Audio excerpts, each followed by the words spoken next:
ship's amazing, Shepard. I've never seen a drive core like this before.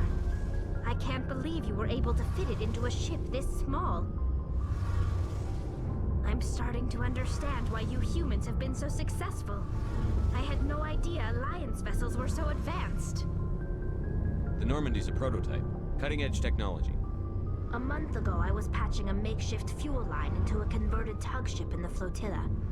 Now, I'm sitting on board one of the most advanced vessels in Citadel space. I have to thank you again for bringing me along. Traveling on a vessel like this is a dream come true for me. I had no idea you found ship technology so interesting. It comes with being a Quarian. The migrant fleet is the key to the survival of my people. Ships are our most valuable resource. But we don't have anything like this. We make do with cast-offs and second-hand equipment. We just try to keep them running for as long as we can. Some of the fleet's larger vessels date all the way back to our original flight from the Geth. I can't believe your fleet's still using ships that are 3 centuries old. They're constantly being repaired, modified, and refitted. They aren't pretty, but they work. Mostly.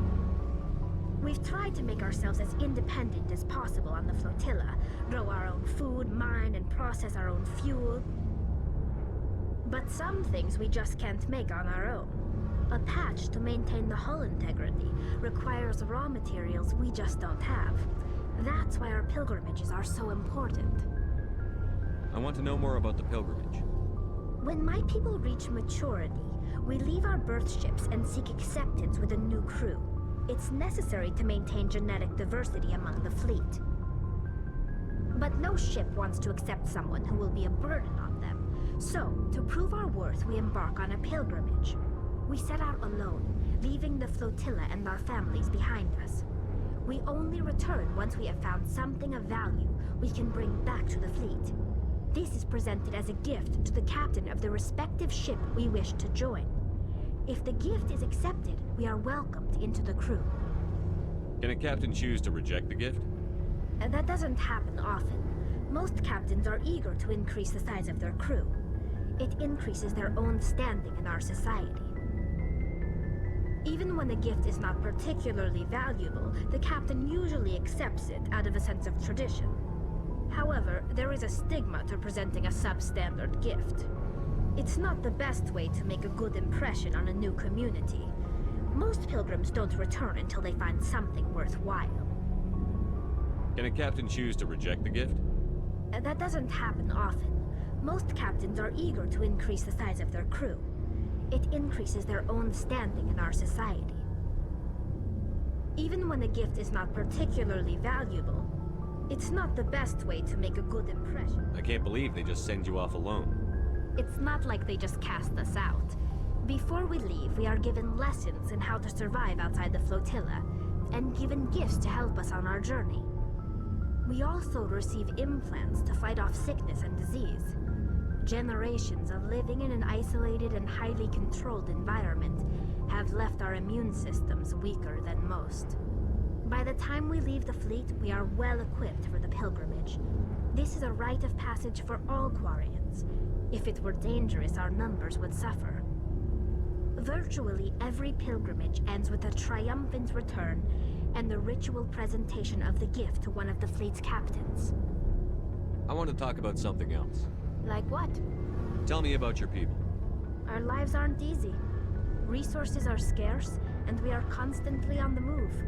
Everything we do must in some way contribute to the continuation of the migrant fleet. There are 17 million Quarians in the flotilla, and each of us relies on the others for survival.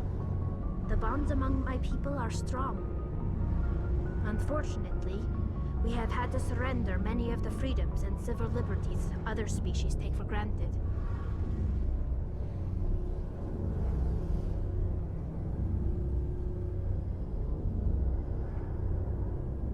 What kind of freedoms?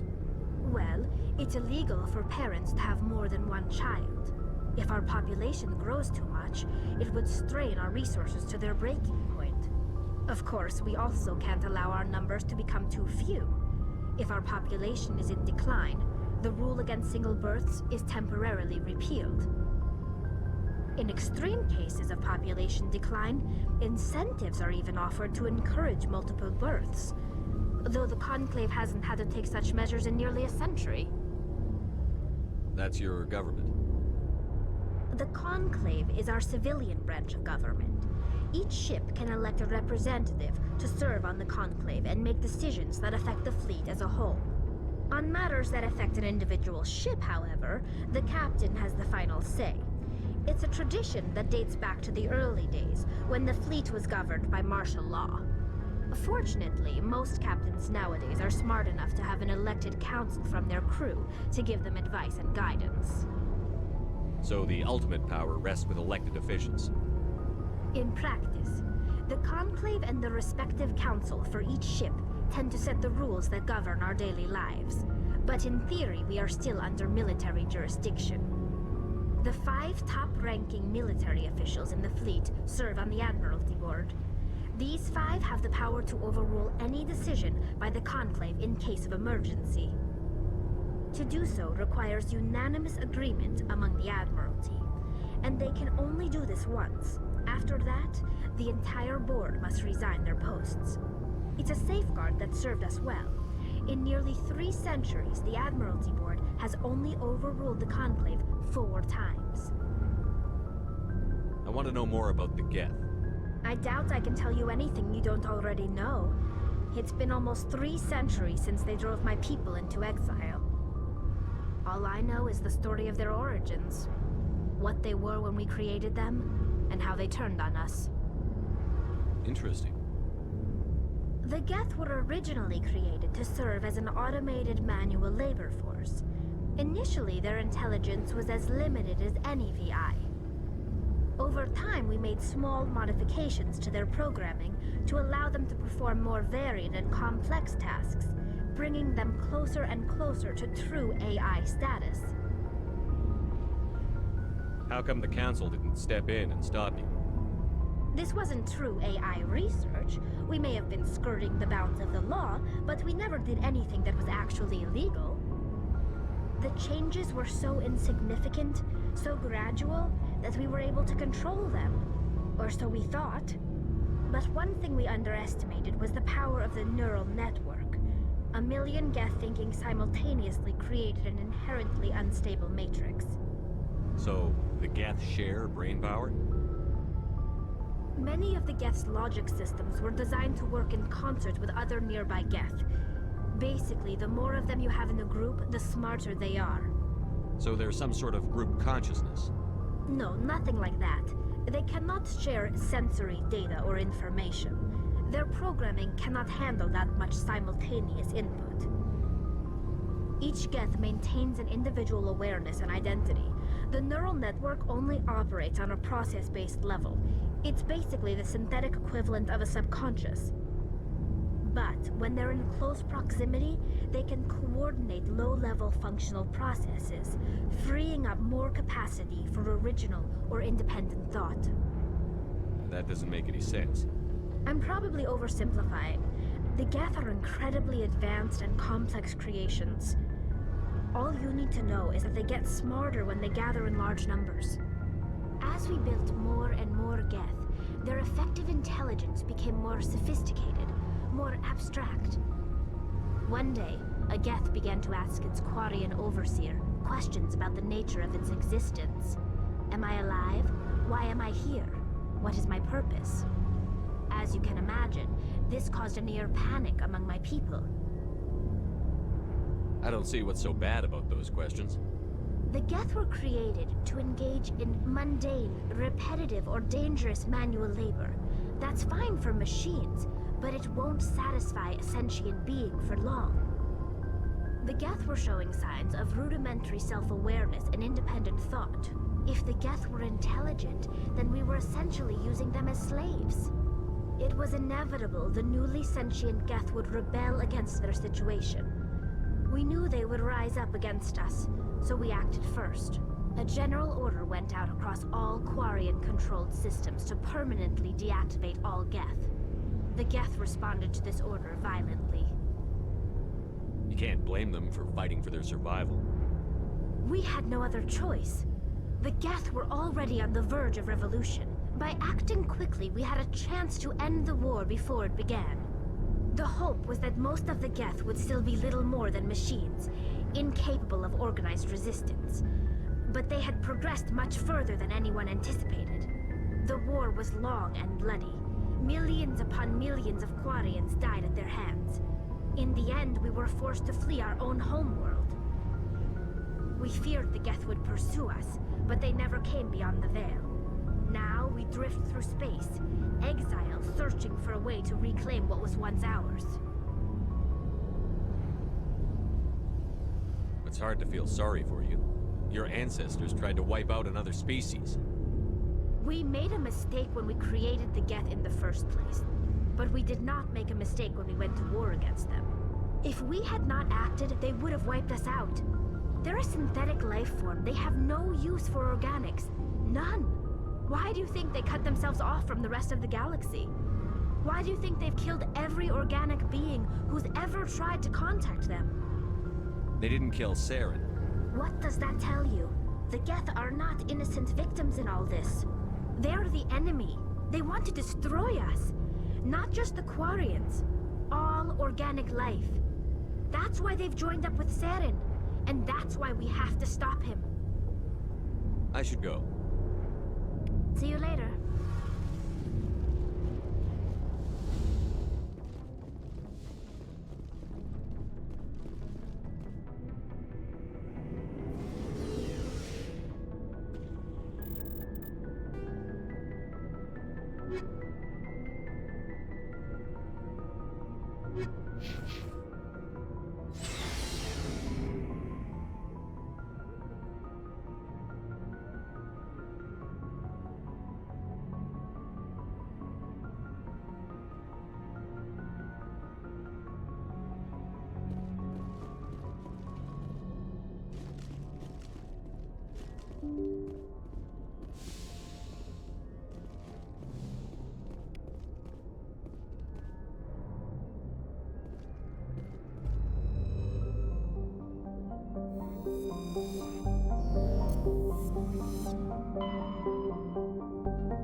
Commander, I'm picking up a signal from the planet's surface.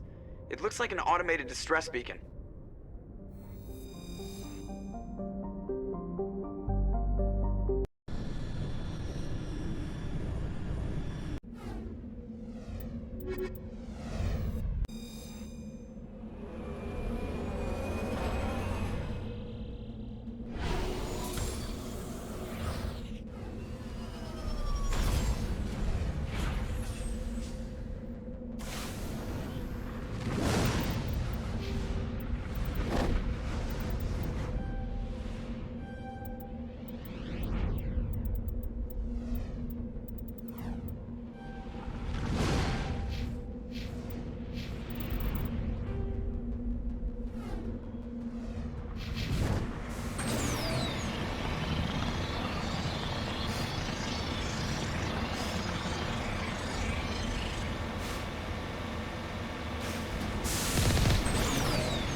Getting to position.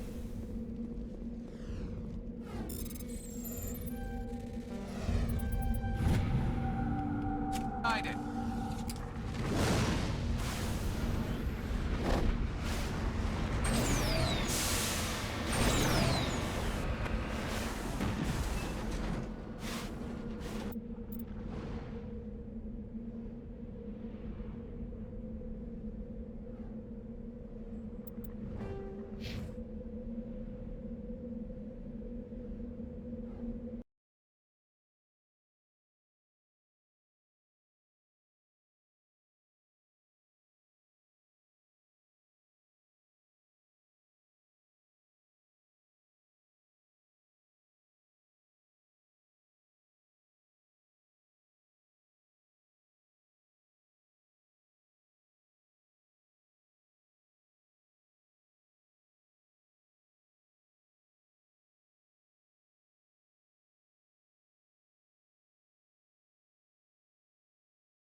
structures.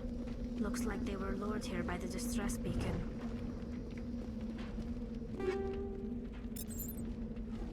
Looks like these men were under Admiral Kahoku's command. He'd want to know what happened here.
Commander, I'm picking up some strange readings.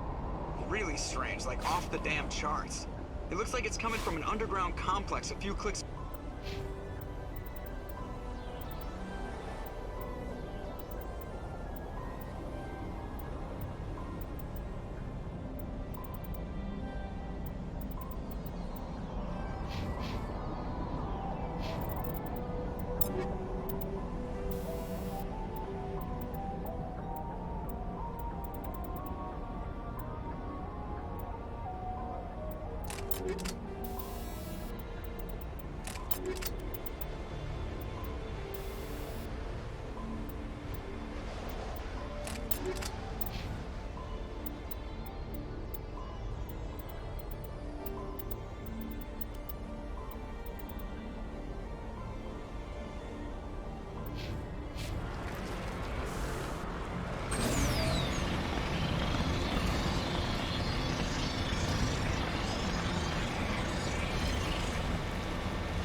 All targets down.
the hole.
Form up.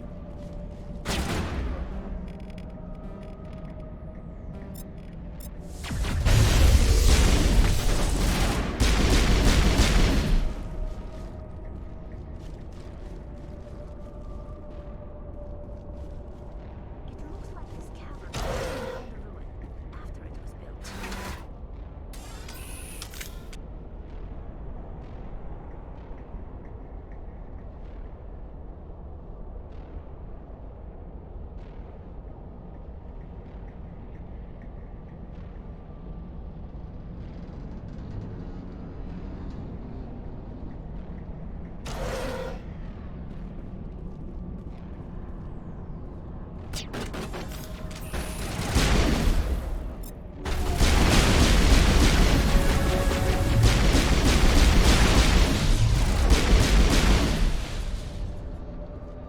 Sterile minds. Protheans sure built things.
Hello?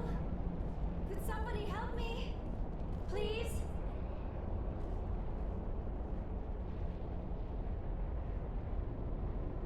Can you hear me out there? I'm trapped. I need help.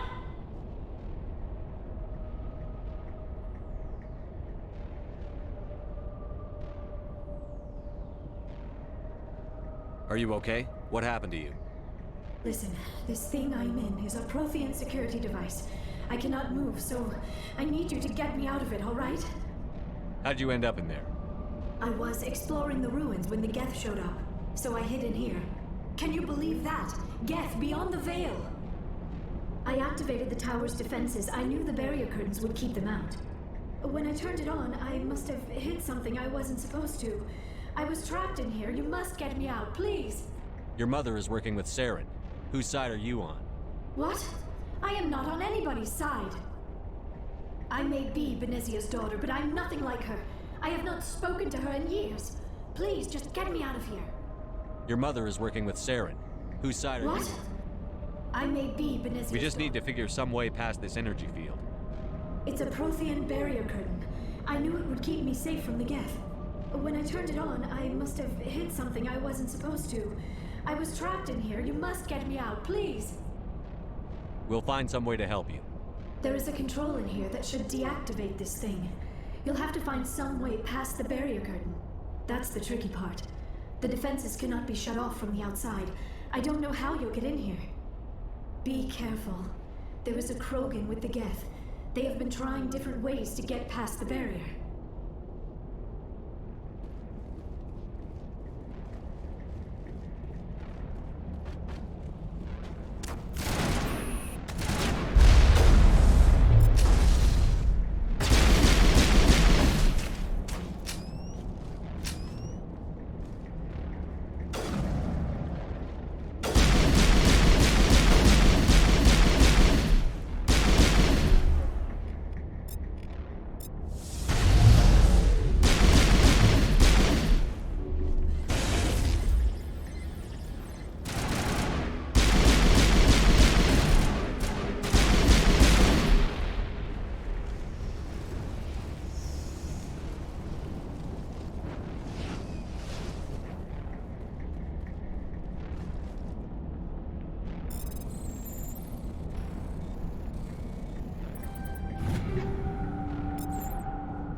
Hello. I'm gonna change the title real quick. 'Cause I'm micing up. Do something. I'm just taking this out. Boom. Okay.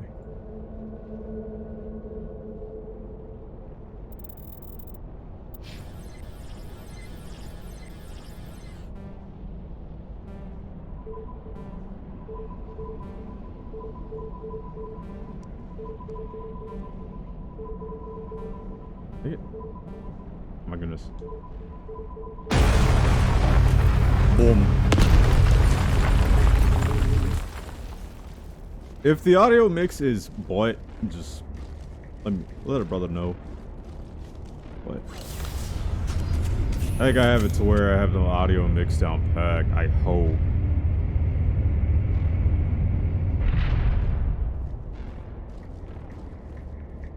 Oh, how did you get in here? I didn't think there was any way past the barrier. We have to get you out of here before more Geth arrive. Yes, you're right. I've seen enough of them to last a lifetime. That button should shut down my containment field.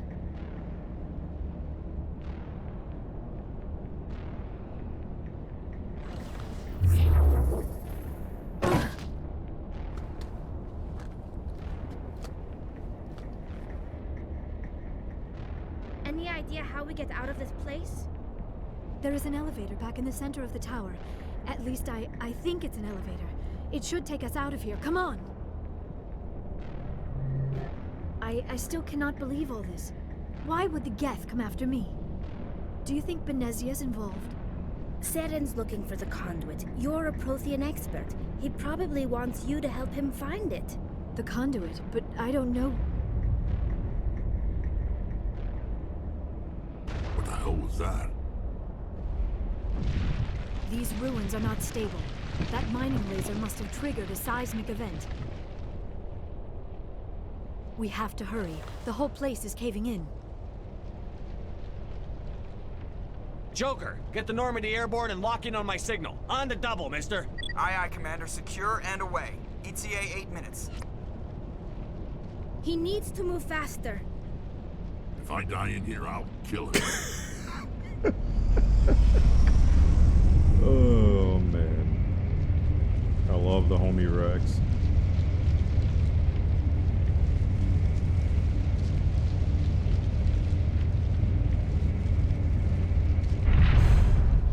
And here we go. Comes the squad.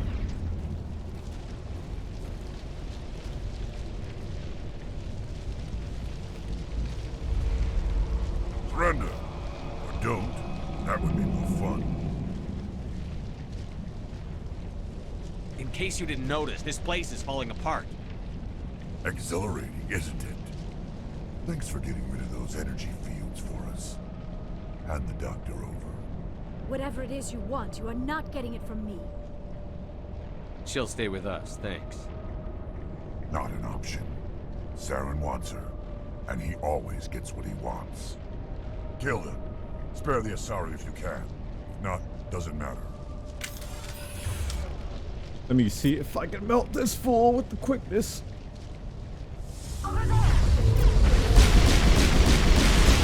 Oh, he's getting melted, son. Oh my god!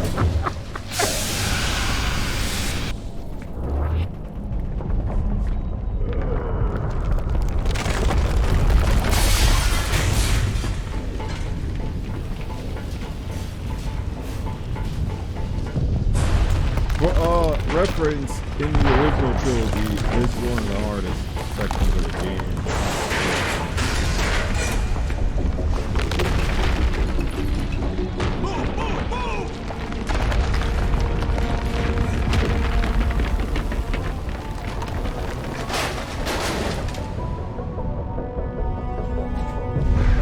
For Legendary Edition, it's easier for a couple of reasons. One of the reasons is there's headshot modifiers in this version of the game, so you actually get damage multipliers for going for the face. Which in the original trilogy, I had no idea that headshots were not a thing. Too close, Commander. 10 more seconds we would have been swimming in molten sulfur. Then Krogan The Battle Normandy Masters isn't are equipped to land fast in as fuck exploding in the original volcanoes. trilogy, They and tend to Immunity fry our is sensors and broken melt in our that hull. too. Just for future reference. We almost died out there, and your pilot is making jokes? Joker pulled our asses out of there. I think he's earned the right to a few bad jokes. I see. It must be a human thing. I don't have a lot of experience dealing with your species, Commander. But I am grateful to you. You saved my life back there, and not just from the volcano. Those Geth would have killed me or dragged me off to Saren. What did Saren want with you? Do you know something about the conduit? Only that it was somehow connected to the Prothean extinction. That is my real area of expertise. I have spent the past 50 years trying to figure out what happened to them. How old are you exactly? I hate to admit it, but I am only 106. Damn. I hope I look that good when I'm your age. No A headshot century mods may meaning no seem like a headshot long time to modifiers. a short-lived There's so in species the like original yours. trilogy there is But no among the Asari, I am multiplier barely considered more than for a your child. damage if you went That is for why my headshots. research has not received the attention it deserves. Because of my youth, other Asari scholars tend to Like in dismiss most my games theories on that what have happened to the headshot Protheans. multipliers, you deal bonus damage for scoring headshots. In the original version of Mass Effect 1, that apparently is not a thing. I've got my own theory on why the Protheans Which in disappeared. Legendary Edition they added all due headshot respect, multipliers, so Commander, I have now heard you every will theory out actually there. get rewarded The for going problem for is headshots. finding evidence to support them. The Protheans left remarkably little behind. It is almost as if someone That's did why not want the mystery Insanity. solved. That's one of the reasons why It is like Insanity is a someone bit came along easier after the in Protheans were Legendary gone Edition as and opposed cleansed the to galaxy of clues. DOT. But here is the incredible part. According to my findings, the Protheans were not the first galactic civilization to mysteriously vanish. This cycle began long before them. Because back then, with the original trilogy, Mass Effect 1 had the hardest Insanity. Now, I think Mass Effect 2 is the hardest for Insanity. Where'd you come up with this theory? I thought there wasn't any evidence. I have been working on this for 50 years. I have tracked down every scrap and shred of evidence. Eventually, subtle patterns start to emerge, patterns that hint at the truth. It is difficult to explain to someone else. I cannot point to one specific thing to prove my case. It is more a feeling derived from a half-century of dedicated research. But I know I'm right, and eventually I will be able to prove it. There were other civilizations before the Protheans. This cycle has repeated The Geth itself snipers many are still times insane, over. though. As you saw earlier, I got one tapped by one. If the Protheans weren't the first, then who was? I don't know. There is barely any evidence on the Protheans, even less on those who came before them. I cannot prove my theory, but I know I am right. The galaxy is built on a cycle of extinction. Each time a great civilization rises up, it is suddenly and violently cast down. Only ruins survive. The Protheans rose up from a single world until their empire spanned the entire galaxy. Yet even they climbed to the top on the remains of those who came before. Their greatest achievements, the mass relays and the Citadel, are based on the technology of those who came before them. And then, like all the other forgotten civilizations throughout galactic history, the Protheans disappeared. I have dedicated my life to figuring out why. They were wiped out by a race of sentient machines. The Reapers.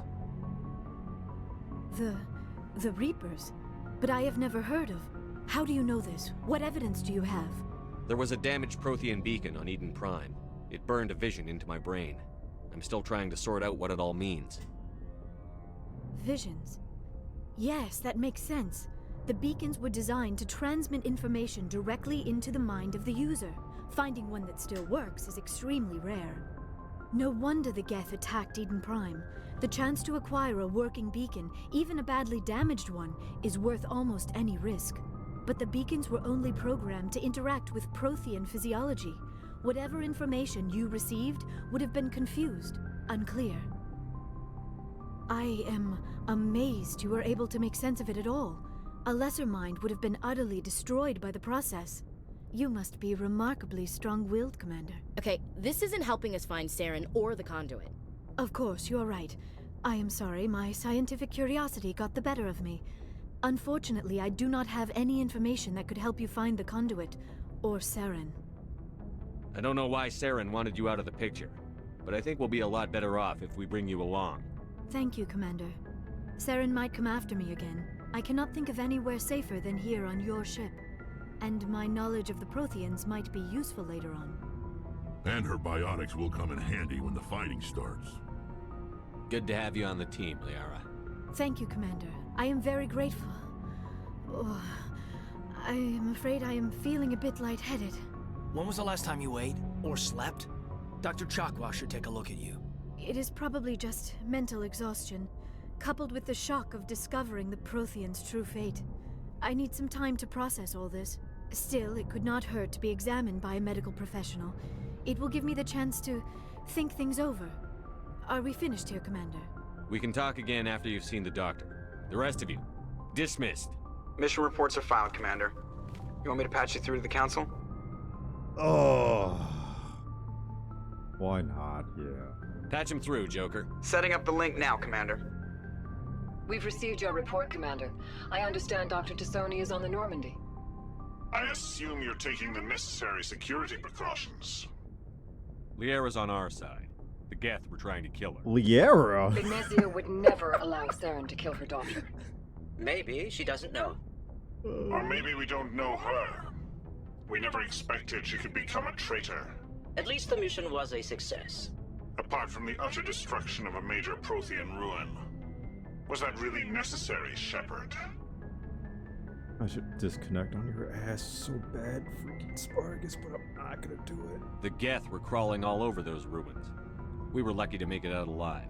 Of course, Commander. That's the only time that always Shepard mispronounces Liara's name Remember, we're all in counting on you. this game. That's hilarious.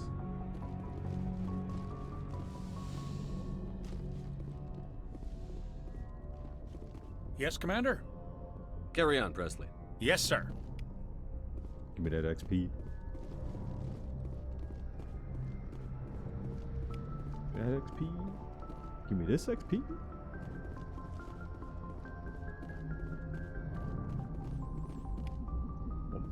I prefer gold to silver, you know, for my medal. I figured you'd recommend me for one since I pulled your boots out of the fire. If we present you with a medal, you'll end up sitting on stage listening to politicians make speeches for a couple of hours. Fun, fun. That's a good point. They'd probably make me shave, too. I spent the last 7 weeks working on this baby. No medal's worth that. So, Commander, why don't you tell me why you're really here? I have to go. All right, see you.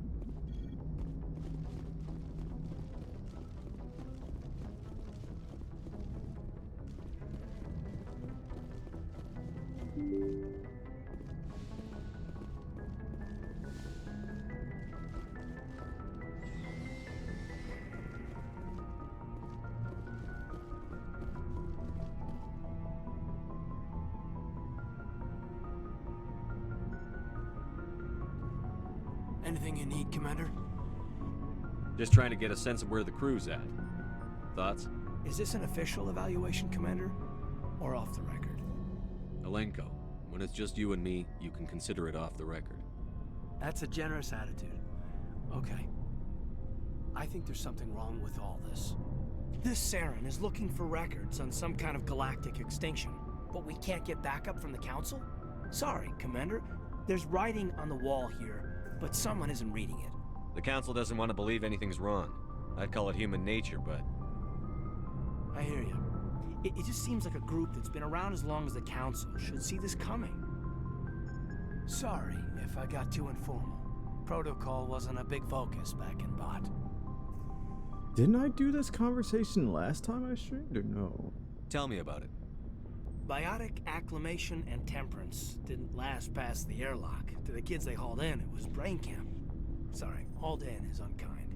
We were encouraged to commit to an evaluation of our abilities so an understanding of biotics could be compiled. There are worse results of accidental exposure to element 0 in the womb. Beats the brain tumors some kids grew up with. Is there some question about how you were exposed? My mother was downwind of a transport crash. It was before there were human biotics, a little after the discovery of the Martian ruins. It only gets iffy around 63 when Kinetics was running out of first-gen subjects. Until then, they'd relied on accidentals. A bunch of guys in suits show up at your door after school, and next thing you know, you're out on Jump Zero. No, I don't think I did the bot and Jump Zero conversation last time. I don't think it was an option. Jump Zero is Gagarin Station, right? What's it like? Yeah, that's the official name. Biggest and farthest facility we had for decades. Right on the termination shock, the outer edge of the solar system. It's where they did all the Goose Chase FTL research before we caught on to using mass effect fields. It was a sterile research platform when I was there. You know of any intentional exposures for certain? No one knows. Doesn't mean they didn't happen. As big as the exposures were, it was hard to track down accidentals. It was different then. No one knew the potential, so there wasn't a lot of regulation. Anything Kinetics did was gold. I'm not saying they intentionally detonated drives over our outposts, but in retrospect, they were damn quick on the scene. There were other kids in the same boat, right? At least you weren't alone out there. That's true. We did have a little circle that'd get together every night before lights out. We didn't have much to do, though. It was a research platform then, and Kinetics kept Jump Zero off the extranet to prevent leaks. Then you must have had plenty of time to get to know each other. Yeah, we'd sit around and bull every night after dinner, play cards or network games. There was this girl named Rana, who had a little circle grow up around her. She was from Turkey, her family was very rich. But she was smart, and charming as hell. Beautiful, but not stuck up about it. I think you'd have liked her. Sounds like she was special to you. She was. Maybe she felt the same, but things never felt together. Training, you know. Jump Zero's a long way from home. What was it like? The grand gateway to humanity looks a lot better in the vids. But that's my own baggage, Commander. No bearing on this. Alenko, there's no regulation that says you can't be friends with your commander. I appreciate that, Commander. I just don't want you to think that I'm a whiner. Besides, I've got my past squared away. Oh yeah, big levels, baby. I just...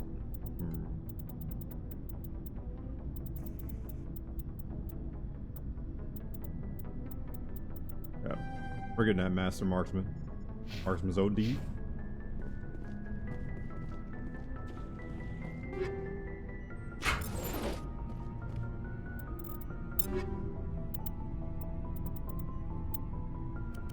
I think I have a couple of mods that are conflicting and I'm not getting like the extra weapons and stuff.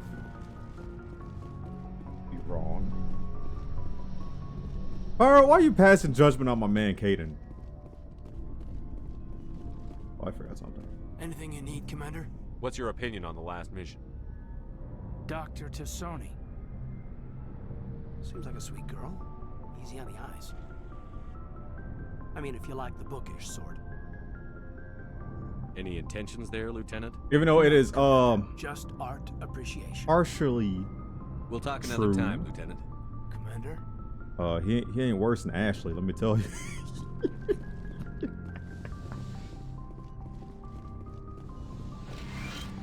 Ashley is you'll find out. You'll learn about Ashley here like in a couple of more minutes.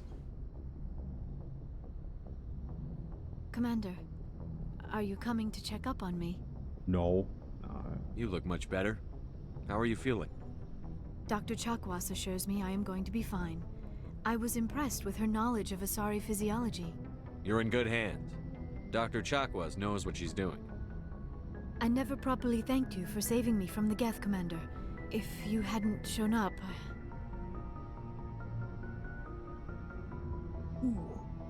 I'm just glad we got there in time. So am I. I know you took a chance bringing me aboard this ship. I have seen the way your crew looks at me. They do not trust me. But I am not like Benezia. I will do whatever I can to help you stop Saren. I promise. Don't worry, Liara. I trust you. I know you won't let me down. It means a lot to hear you say that, Commander. Thank you. Tell me about yourself, Liara. Me? I am afraid I am not very interesting, Commander. I spend most of my time on remote digs, unearthing mundane items buried in long-forgotten Prothean ruins. Sounds dangerous. And lonely. Sometimes I would run afoul of indigenous life forms or stumble across a small band of mercenaries or privateers, but I was always careful. Until the Geth followed me to Artemis Tau, I never found myself in any situation my biotics could not handle. As for the solitude, well, that is one aspect that most appealed to me. Sometimes I just need to get away from other people. You don't like other people? I suppose it comes from being a matriarch's daughter. People expected me to follow in Benezia's footsteps. They wanted me to become a leader of our people. Matriarchs guide their followers into the future. They seek the truth of what is yet to come. Maybe that's why I became so interested in the secrets of the past. It sounds so foolish when I say it out loud. It sounds like I became an archaeologist simply to spite Benezia. All children rebel against their parents. It's a natural part of growing up. Aha, you share the wisdom of the matriarch, Shepard. That is exactly what Benezia said when I told her of my decision. But there was more to it than that. I felt drawn to the past. The Protheans were these wondrous, mysterious figures. I wanted to know everything about them. That is why I find you so fascinating. You were marked by the beacon on Eden Prime. You were touched by working Prothean technology. Sounds like you want to dissect me in a lab somewhere. What? No, I did not mean to insinuate. I never meant to offend you, Shepard. I only meant that you would be an interesting specimen for an in-depth study. No, that's even worse. Calm down, Liara. I was only joking. Joking? Oh, by the goddess, how could I be so dense? You must think I am a complete and utter fool. Now you know why I prefer to spend my time in the field with data disks and computers. I always seem to say something embarrassing around other people. Please, just pretend this conversation never happened. Do you know why Benezia joined up with Saren? I don't understand it. She was always outspoken about the need for the Asari to become more involved in shaping galactic events. Maybe she thought allying herself with Saren would somehow be for the greater good in the long run. At least I hope so. This hurts you, doesn't it? None of this makes any sense to me. I have not spoken to Benezia in many years, but I know her, and this was not like her. Something changed. I'd like to know more about the Asari. We were the first we're about to get cultured now, son. We were instrumental in forming the Council, and we always strive to be the voice of peaceful cooperation in galactic disputes. My people believe we are all part of a single galactic community. Each species contributes something to the greater whole. Although we seek to understand other species, it seems few of them seek to understand us. The galaxy is filled with rumors and misinformation about my people. Oh, you about to learn today, Pyro. Like what? Most of the inaccuracies are centered around our mating rituals. My species is monogendered. Male and female have no real meaning for us. We still require a partner to reproduce. This second parent, however, may be of any species and any gender. Don't want to pick this playthrough. I don't understand. Your species can mate with anyone? Mating is not quite the proper term, not as you understand it. Physical contact may or may not be involved, but it is not an essential element of the union. The true connection is mental. Our physiology allows us to meld with other beings. We can touch the very depths of their minds. We explore the genetic memory of their species. We share the most basic elements of their individual and racial identities. We then pass these traits on to our daughters. It is how we learn to grow as a species and how we develop a greater understanding of other races. What happens to your partner after the union? Every relationship is different. Some unions are a single encounter with both parents parting ways afterwards. Others can be more long-term. Sometimes an Asari and her partner will stay together for many decades. You Asari live for 1,000 years. What happens when your partner dies? Few sapient species live as long as my kind. We have learned to take a philosophical approach to our unions. We do not focus on the inevitable loss of our partners. Instead, we enjoy the time we spend with them. And even after they're gone, a part of them lives on in us. The union is a connection that transcends both time and space.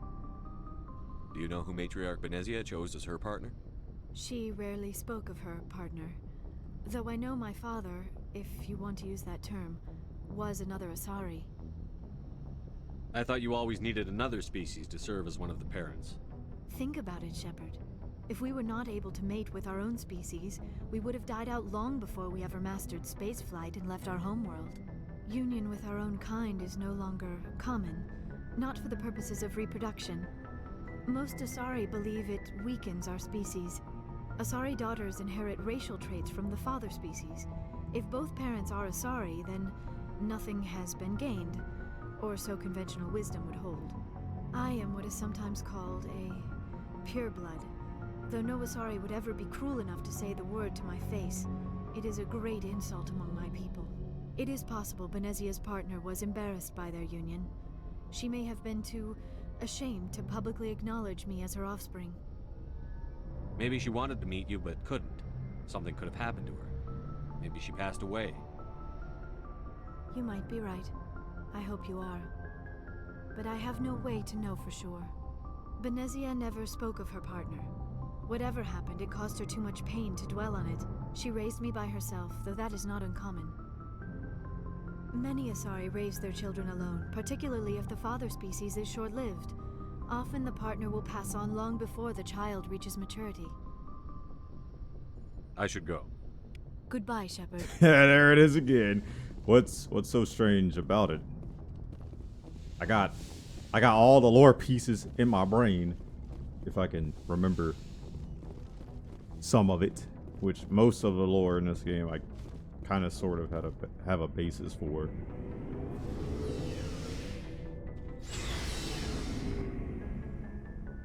It's alien shoes. Commander, how are you? Why did you want to be a CSEC officer in the first place? That's a good question. There were several reasons, I guess. Like what? Probably the same as most officers. I wanted to fight injustice, wanted to help people. I guess my father had something to do with it too. He was CSEC, one of the best. I grew up hearing about his accomplishments or seeing his picture on the vids after a big arrest. He's taking my resignation pretty hard. That's tough, but you'd think he'd be impressed you're going after Saren. My father's a CSEC man to the bone. Do things right or don't do them at all, he says. He thinks I'm being too rash, too impatient. He's worried I'll become just like Saren. He actually talked me out of becoming a Spectre when I was younger, for the same reasons. You were asked to be a Spectre? Well, I was targeted as a possible Spectre candidate. Me and about 1,000 other Turian military recruits. I could have received special training, but my father didn't like it. He despises the Spectres. He hates the idea of someone having unlimited power with no accountability. He wouldn't like you, Commander. No offense. I suppose I can understand his concern. You can, but Saren's not going to play by our rules, CSEC's rules. If you want to nail Saren, you need to send someone who isn't restricted by policies and procedures. Just because you can break the rules doesn't mean you should. I don't need to stoop to Saren's level to stop him. And neither do you, Garrus. I see what you mean, but I'll think about it. Thanks, Commander. Gotta think long and hard, my man. Have you played Knights of the Old Republic before, Pyro, or no? Or like any game with like a morality system? I mean, you could probably have played a couple of games with morality systems.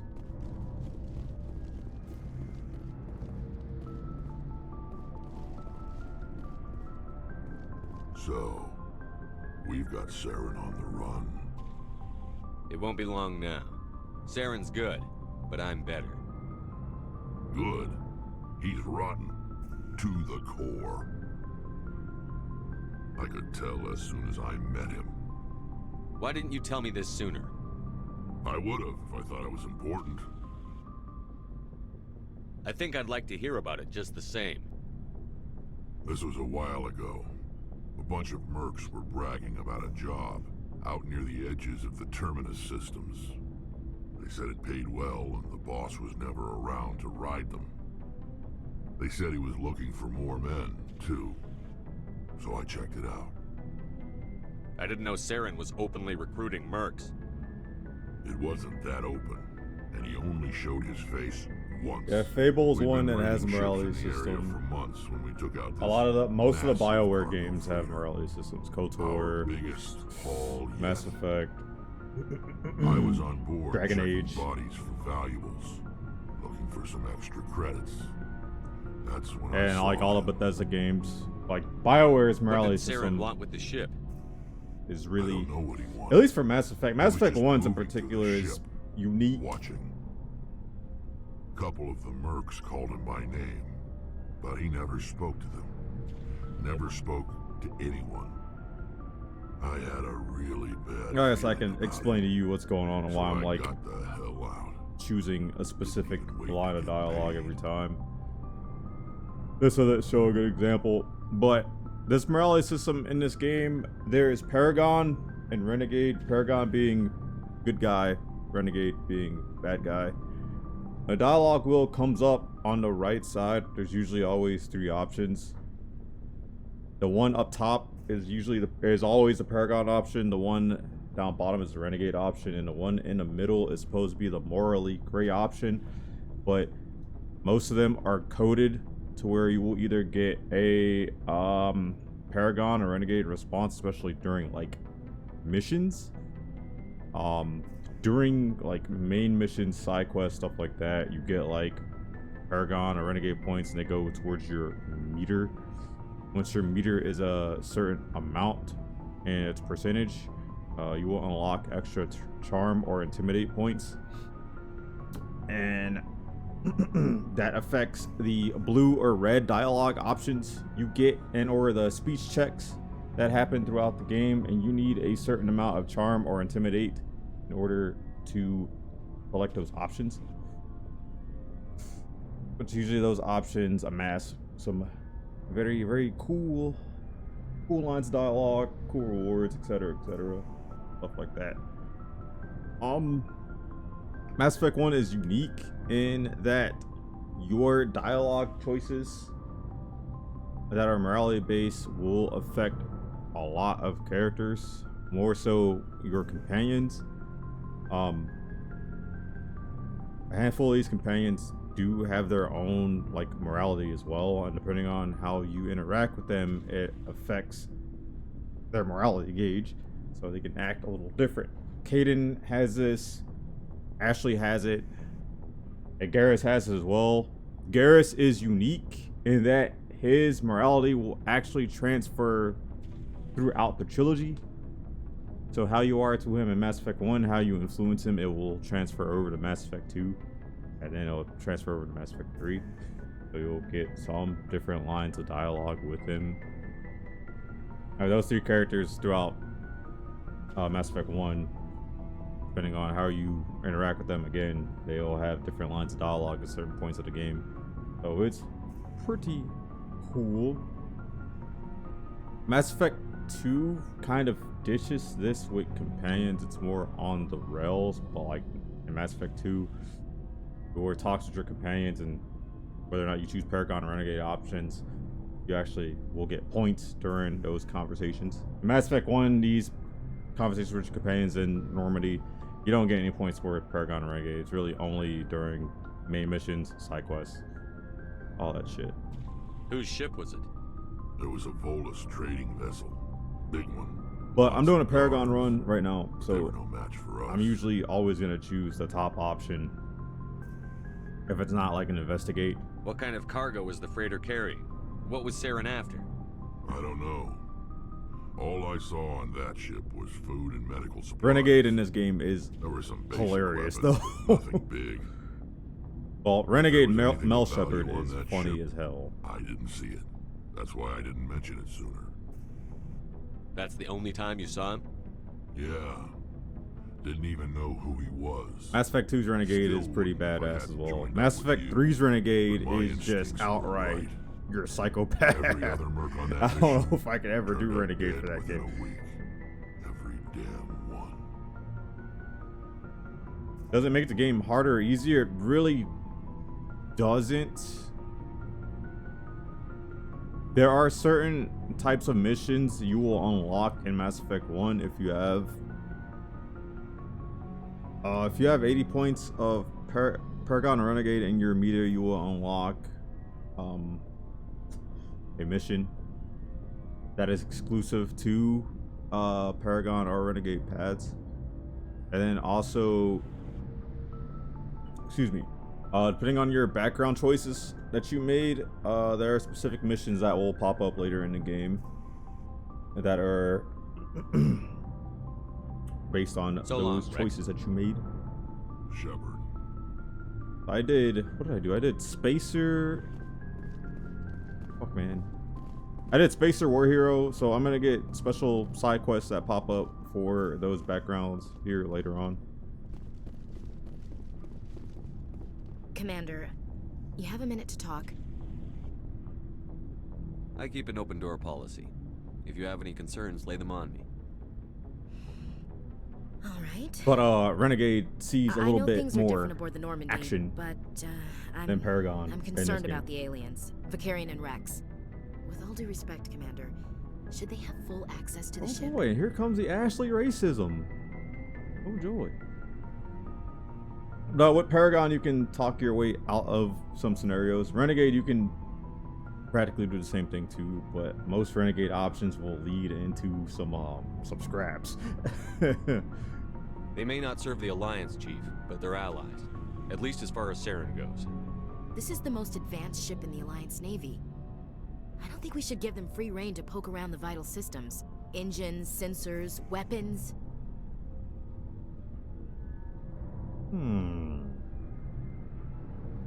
Did I just tell you you're out of line? Nah, let's just... You don't trust the Alliance's allies?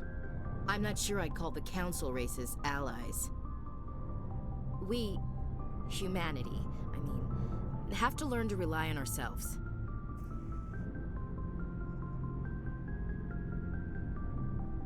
Standing up for ourselves doesn't mean standing alone. I don't think we should turn down allies. I just think we shouldn't bet everything on them staying allies. As noble as the council members seem now, if their backs are against the wall, they'll abandon us. Oh, brother. Yeah, morality in Bethesda games though are more unique, as at least comparative to Mass Effect games. Shit, even freaking Red Dead Redemption 2, that has a morality system in that game. If you're just a dick in Red Dead Redemption 2, you can just get shot at on sight in that game. In Mass Effect, not so much. Like, you can be super duper renegade all you want, but a lot of conversations will start off the same. There is, however, some unique situations in the sequels that can pop up based on some major choices that you make. The minor choices really won't change a lot. It can change a couple of scenarios that happen. The major choices in this game is what's gonna affect the landscape of your trilogy playthroughs. You've got a pessimistic view of the universe, Williams. A pessimist is what an optimist calls a realist. Look, if you're fighting a bear and the only way for you to survive is to sick your dog on it and run, you'll do it. As much as you love your dog, it isn't human. It's not racism, not really. Members of their species will always be more important to them than humans are. So it's racism.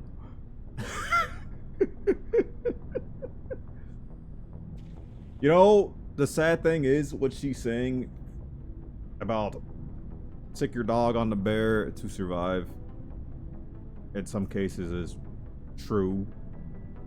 That's just like survival of the fittest, just killer or just natural instinct at that point. What? That's not gonna change the fact that you're a racist, Ashley, against these aliens. Come on now.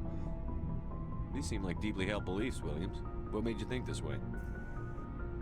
My family's defended the Alliance since it was founded.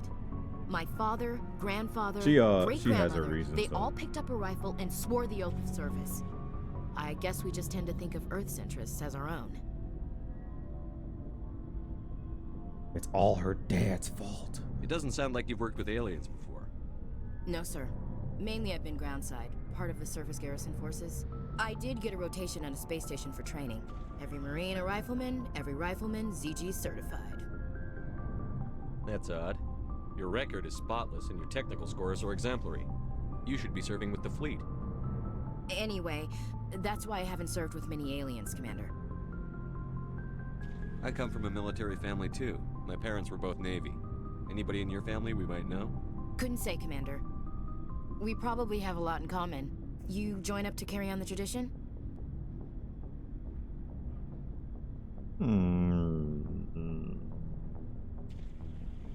No. The future of humanity is out here. There's so much we haven't seen yet. Yeah. I still remember my first field exercise on Titan. When we hit mud, the reality hit me. I'm the first person who ever stood here. Then my drill instructor kicked me in the ass. I went face first into the muck. He spent the next 5 minutes chewing me out for gold bricking. Don't tell me you had Gunny Ellison. He's the only one I know who uses that word to describe shirking duty. Oh lord, you went to the Makapog boot camp too? Yeah, Gunny Ellison's still reaming out recruits down there. Kicking ass and using words like inveigle and pusillanimous. All right. I can see where your concerns are coming from, Williams. But this is a multilateral mission.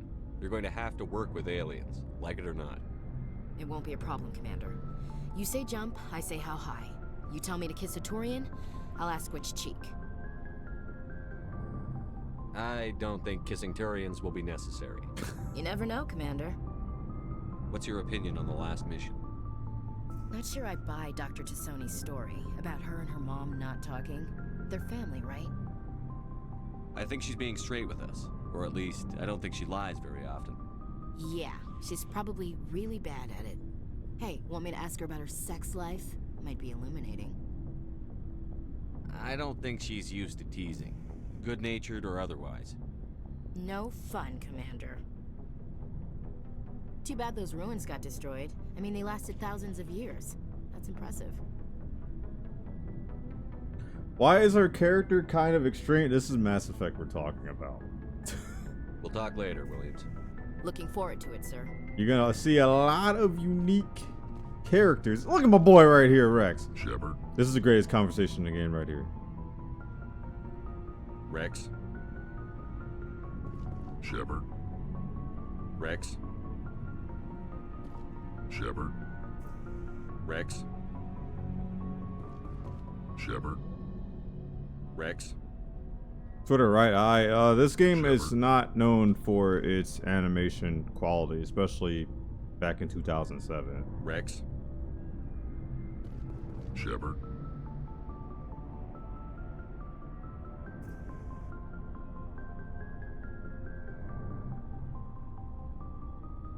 Rex? Gotta embrace the me.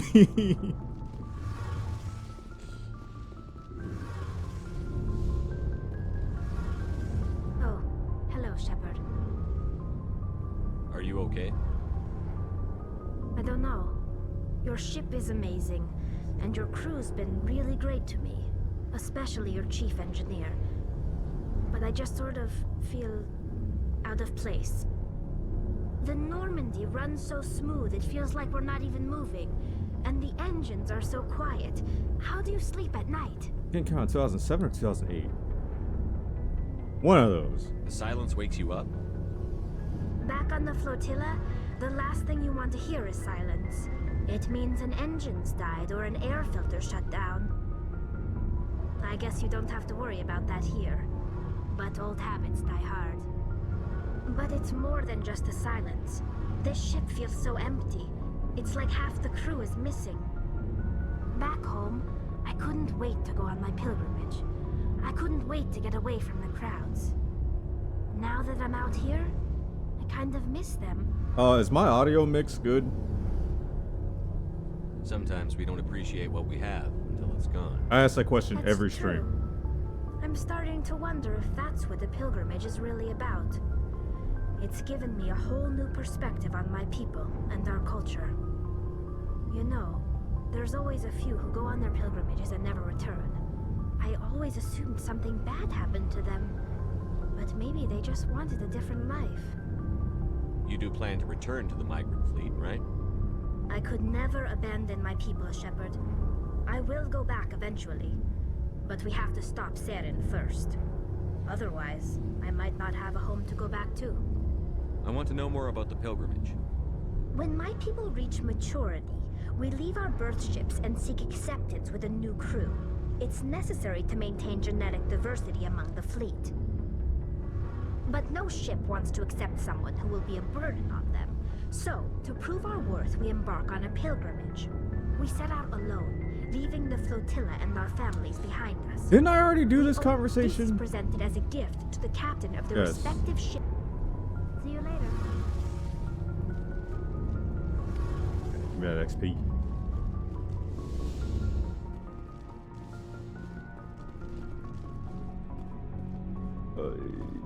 Looking for supplies? Let's see. You bet, Commander. No, I have the weapon mod because I have this black market license. Nice. Ooh, what's the? That's like all my credits though. Are we good?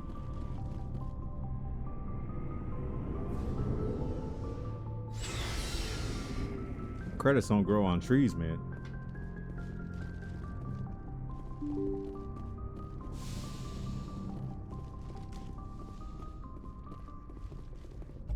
All right, onward.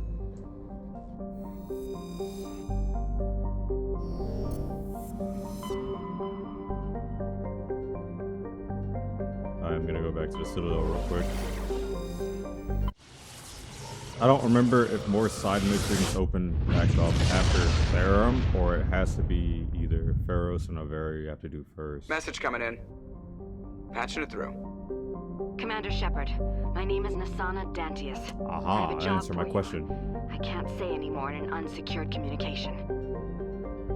If you're interested in hearing my offer, meet me on the Citadel so we can talk in person. I'll be waiting in the Diplomat's Lounge on the Presidium. I usually only get this conversation with Nasana. I always outright just do the mission and then meet her. And you're like, oh, I see you already took care of my sister, huh?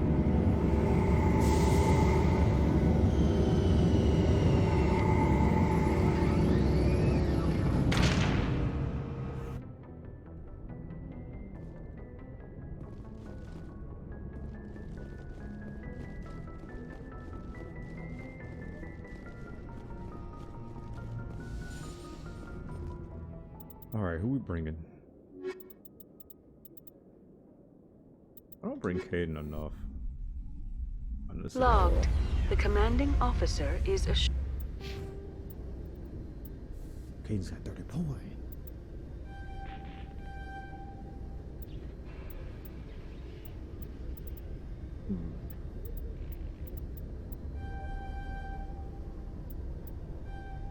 I'm gonna give you a Brawlic lift just in case if I use you. And throw. Oh, you've got Neural Shock? That's fine. Yes. Alright, Liara. He's got electronics too. Oh, it's.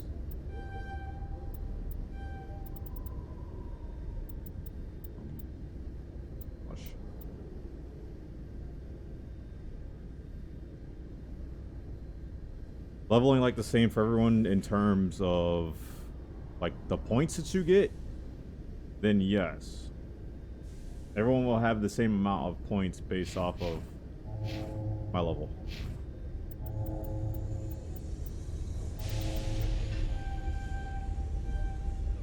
Warp is OD in this game. Well, all biotics in this game is overpowered as hell. I'm gonna give you a really good lift as well, Liara. Singularity's so good too. Oh my god. Okay. Do I? No, let's do like this.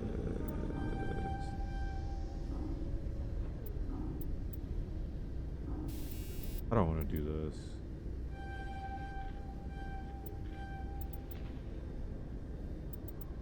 Singularity is insane.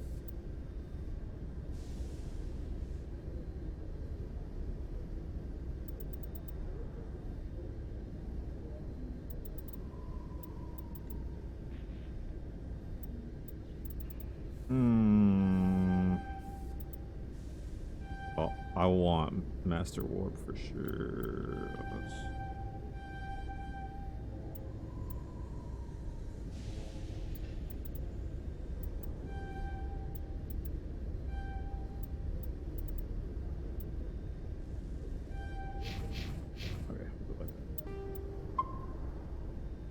Sure. Exo Presley has the deck. Oh boy, here comes this asshole. Well, oh, you know what? No, Caden will do it. We got Caden. Caden will rip off the salute. 10 hut. At ease. Rear Admiral Mihailovic, 5th Fleet. We weren't told to expect you, sir. I would have prepared a formal greeting. Spare me the pleasantries. I command the 63rd Scout Flotilla. You in the Normandy were slated for my unit after shakedown. And the Council got their paws, claws, tentacles, whatever. They got them on our ship and you. I still serve the Alliance, sir. As a Spectre, I can advance our interests to the Council. You still know what color your blood is, Shepard? I don't begrudge the politician's decision to throw you to the Council. It's an opportunity. I do begrudge this over-designed piece of tin, though. Oh, Makokovich is such a douche. Such a dickhead. The Normandy is a fine ship, sir. She's served us well so far. It's a gimmick, Commander. Useless in a stand-up fight. This experiment diverted billions from our appropriations bills. For the same price, we could have had a heavy cruiser. But no, we had to make nice to the Turians, throw money at a co-developed boondoggle. I'm here to make an inspection, Commander. Normandy is an Alliance warship. I intend to see she's up to snuff. I will have to tell you, being a part. Now, you know what? I'm not gonna say anything. We'd be honored to show her to you, Admiral. I'll just bet. Wait here. I won't be long. Commander, I'm not happy. I'm sorry to hear that, sir. Who designed that CIC? Putting the commander aft of everyone else is inefficient. What if he needs to discuss with the operators toward the bow?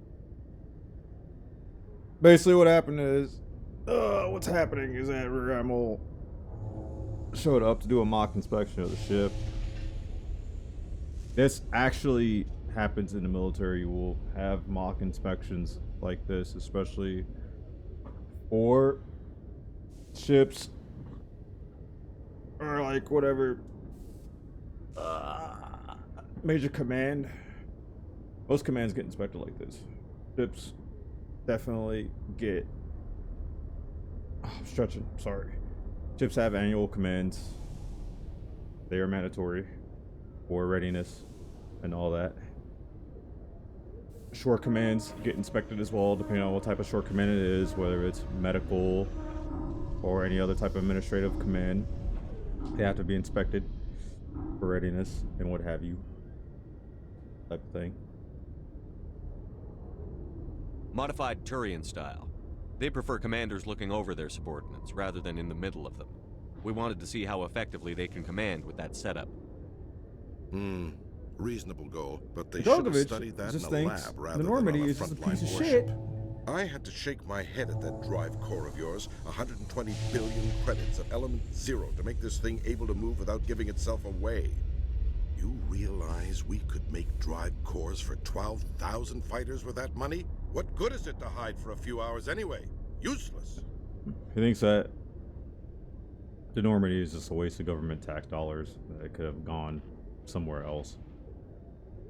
We can loiter in an enemy system and monitor traffic, or drop infiltration teams on enemy worlds. Normandy can be more effective than the Solarian STG. Maybe. But that's not the job of a proper warship. We're supposed to find and kill the enemy fleet, not count how many times their garrison goes to the bathroom. And we need to talk about your crew, Commander. Krogan? Asari? Turians? What are you thinking, Commander? You can't allow alien nationals free access to Alliance equipment. What about Tally? Or did he say Quarians? I wasn't paying attention. Oh. Yeah, Ashley would definitely love a chit chat with you. Between Saren and the Geth, we have enough enemies out here. Treating other species with suspicion and distrust won't win hearts and You minds. said Quarians first. That assumes the hearts and minds are worth winning. That hasn't been proven yet. You have anything else to say, Commander? Any other justifications for the state of this vessel? I think the Normandy is a good ship, sir. Even if you disagree, you have to see that her joint construction and multiracial crew make the Alliance look better. Your job is to look good, Commander. The Alliance navies is to win wars. I'm not convinced Normandy isn't a waste of taxpayer money, but I am convinced that you believe otherwise, and that you'll use it to its best ability. I'll be submitting a report to the Joint Military Council. It will not be as negative as I'd planned. Good hunting, Commander Shepard. Make us proud.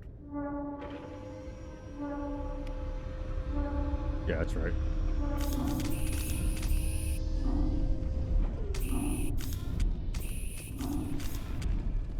Presidium technicians are struggling to understand why a computer system catastrophically overloaded recently. Technicians are reportedly unsure of what caused the malfunction, or even what the system was originally designed to. Alright, let's get this over with. Khaleesa been seen in Al-Jalani, Westerland News. Would you answer a few questions for our viewers? What do you want to know? You've been given a unique position to represent our race. People want to get a sense of how you'll do that.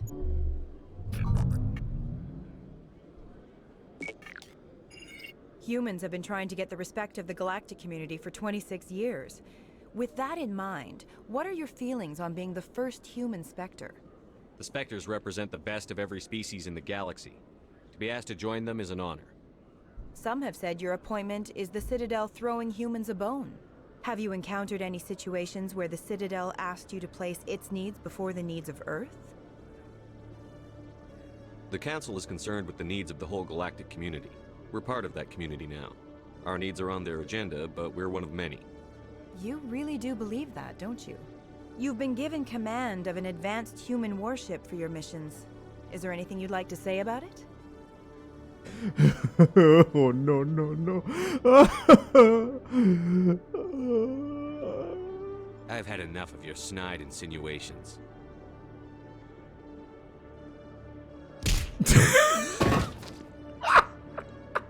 You son of a bitch!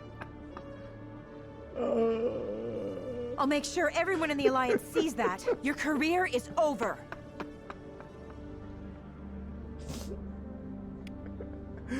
Oh, man. I had to do it for the one time, man.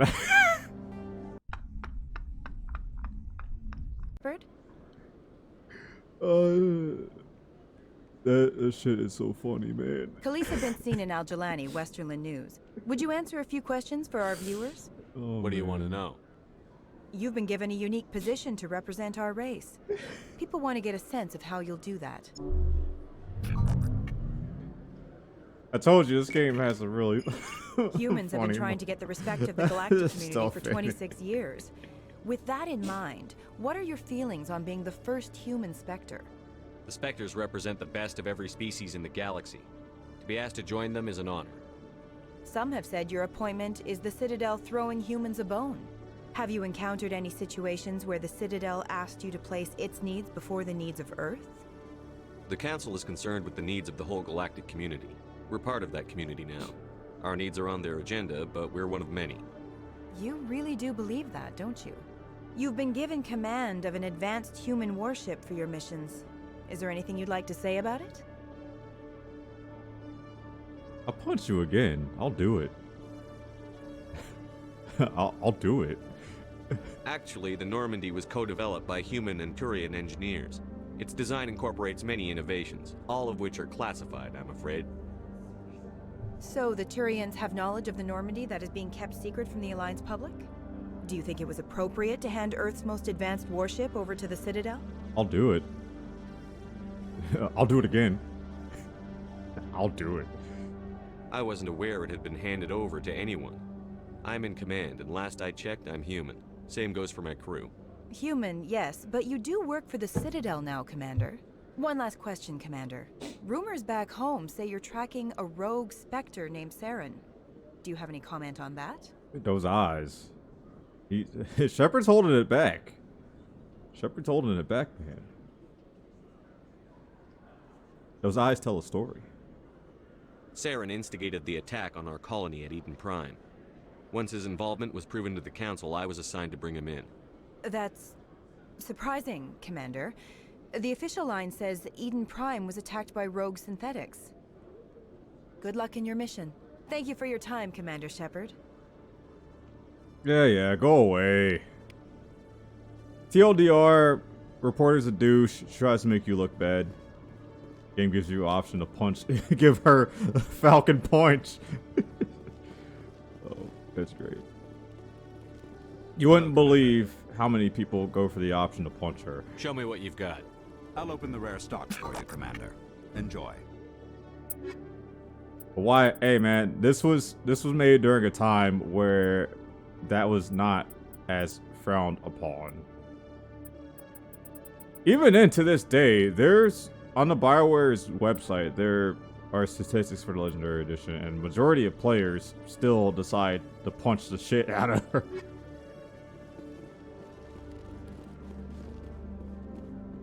2007 was different times, man. Different.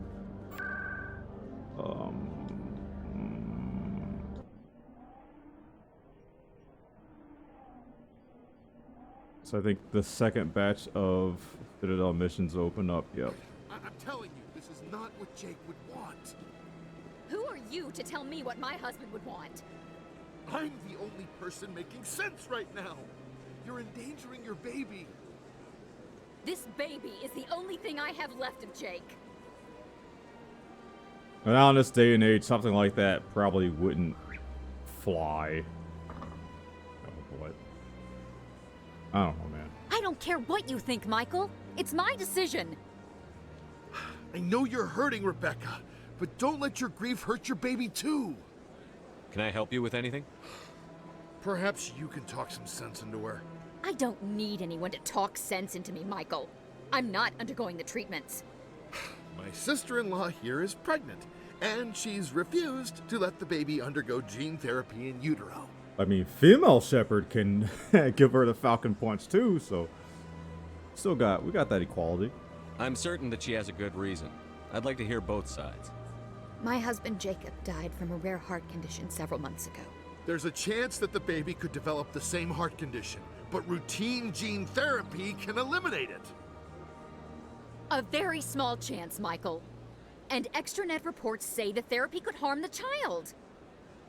It's less dangerous than the genetic enhancements that every soldier in the Alliance receives. Dang, Jacob going ham. What are the chances that gene therapy could hurt the baby?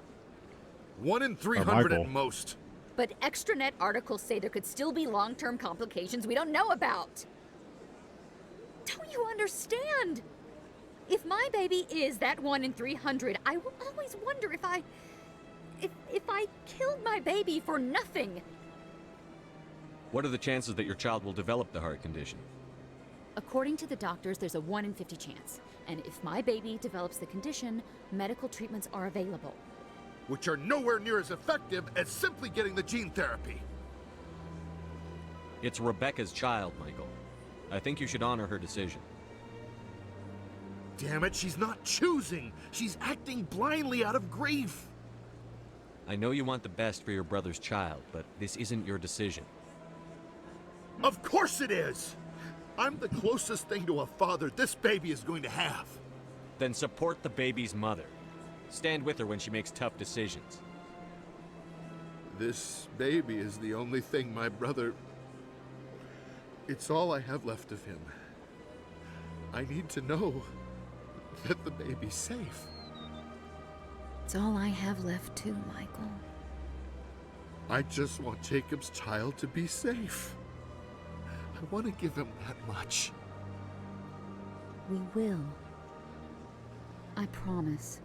Thank you for talking with us. I appreciate it. What is my Paragon meter at? I forget when I unlock the last 2 points in Charm, but I really want the last 2 before I hit Pharaohs. So I want to do Pharaohs first. I really want to do Pharaohs first instead of Novaria.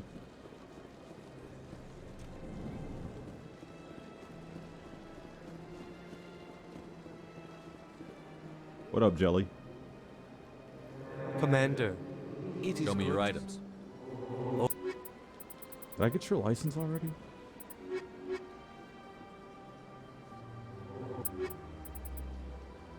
High explosives.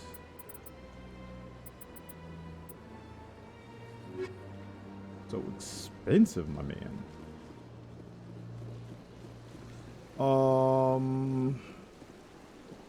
There's Nasana here. What else is here that I can do?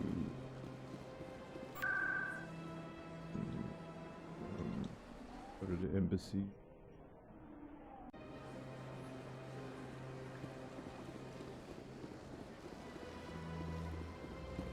Nasana's chilling out over here.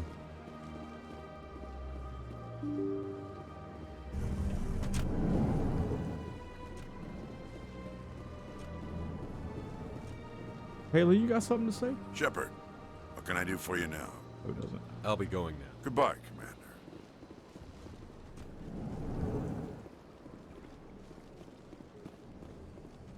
Commander Shepard, I am Nasana Dantius. I see you got my message. It sounded like you needed some help. I do. My sister Dahlia is a crewman on the cargo vessel operating out beyond the fringes of the Traverse.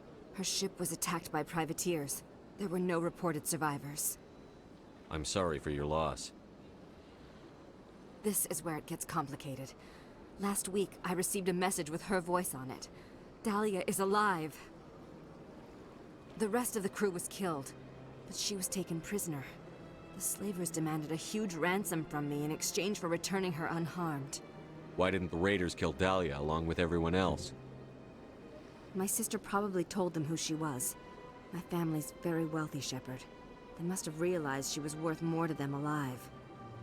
Coming up with the ransom seems like the best way to ensure Dahlia's safety.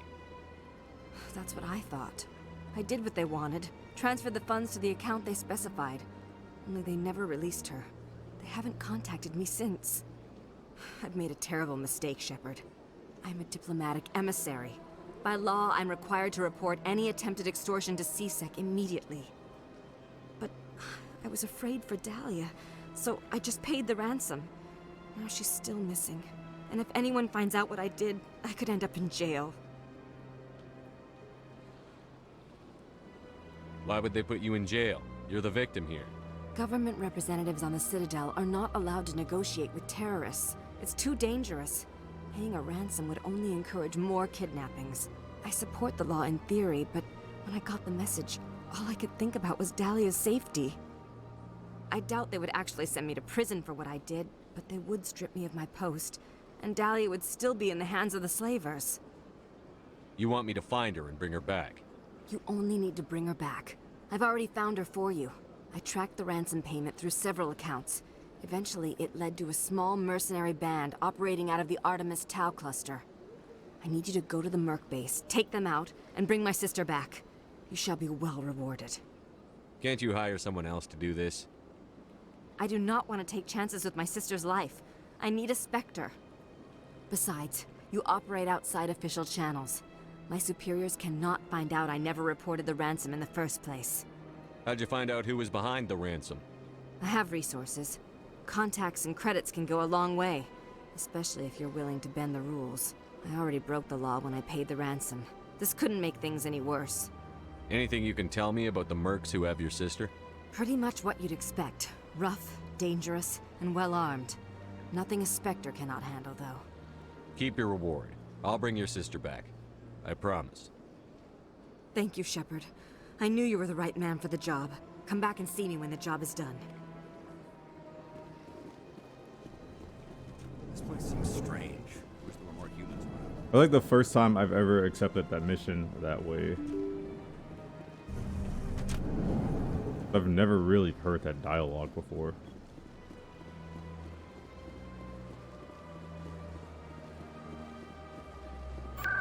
Alright, onward to Citadel Tower.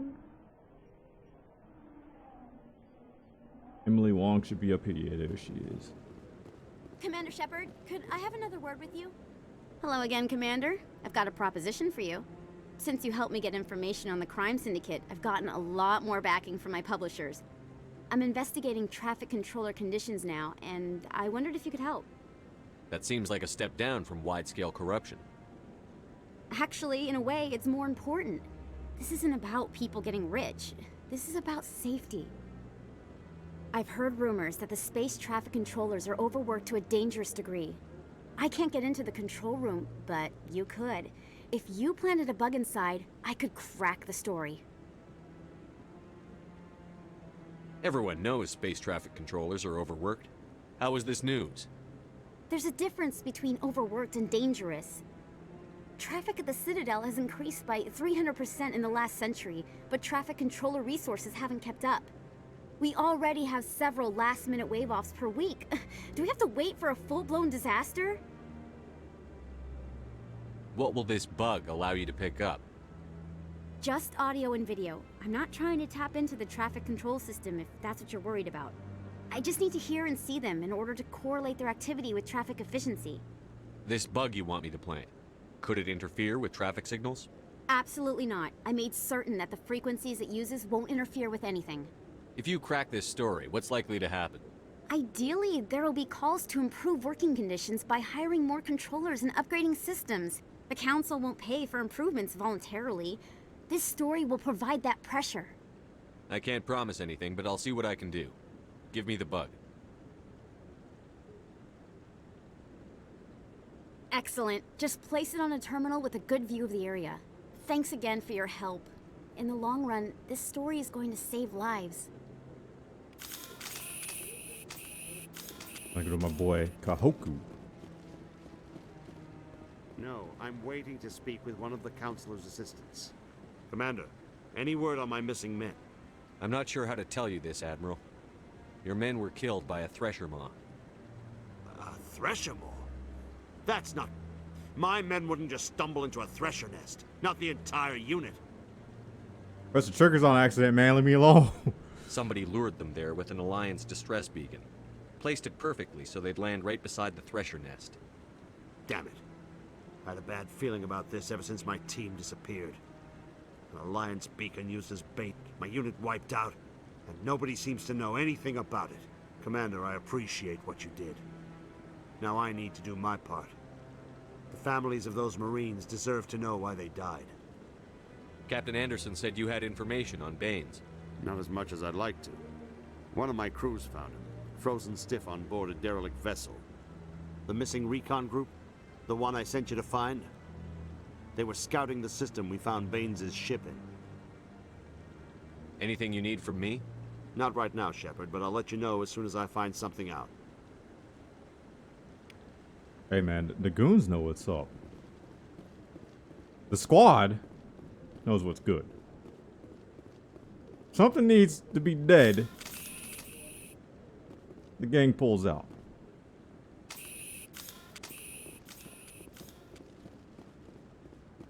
Don't be ridiculous. The Volus won't be joining the Council for years. I'm not so sure. The humans are making a strong push, and you can bet the Volus will be right on their coattails if they succeed. Allowing the humans to join us is a sound strategic move. But the Volus?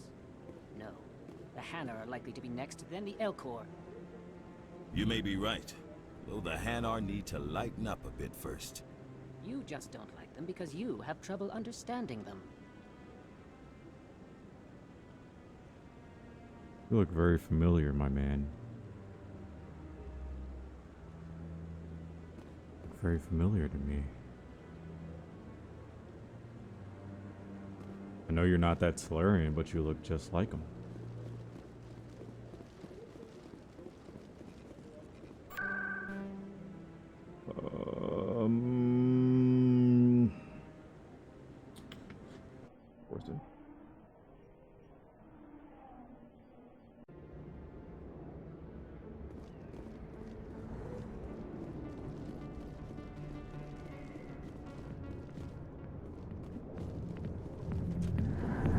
I don't think there's anything else for me here. Dialogue. Where you at? We Asari are more accepting of our sexuality than most other species. Some club owners like to exploit this by hiring us as dancers. Oh yeah. I mean, Harkin's still here. Go away. Let me drink it, please. What other side missions are here? Oh, Conrad. That's right. Let's go see Conrad Werner.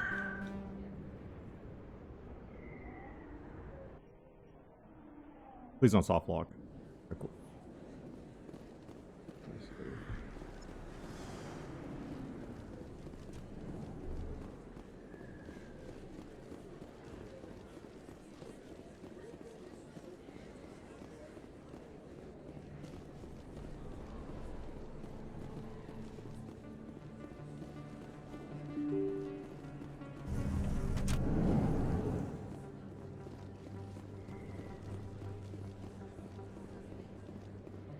This isn't a proof of purchase. It's a bank statement. It shows that I bought something from you when I bought it. Well, thank you for buying from me, but this still doesn't prove that you purchased that item from my store. But I didn't buy anything else here. How do I know that? If you don't have the proof of purchase, I can't help you. But... Sorry. Dang, the refund guy arc is getting a little spicy here. Best place on this ward to buy upgrades. Welcome back, Earth Clan. Will you be needing supplies for your return? Show me what you've got.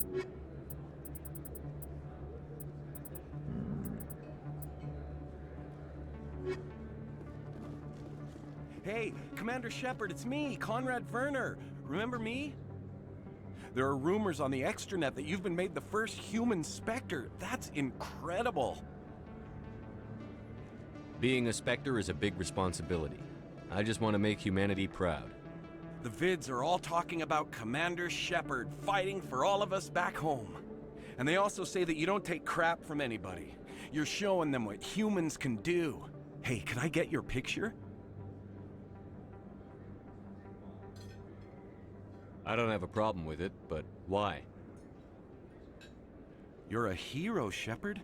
Decades from now, humanity's going to remember you, and I'll have your picture. Just hold up your gun. Perfect.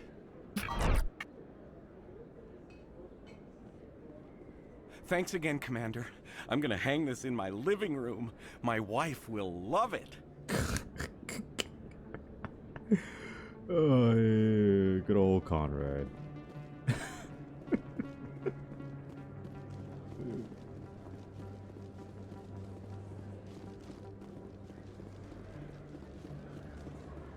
Yes, human. Oh, you will be...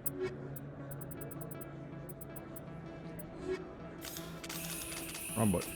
Yes, human. You need... Oh. Yes, all right then. Good tidings to you, human. Yes, human. Oh... Miss Grenade upgrade.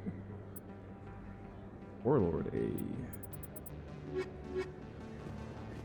Oh yeah, let me go back up to the med bay.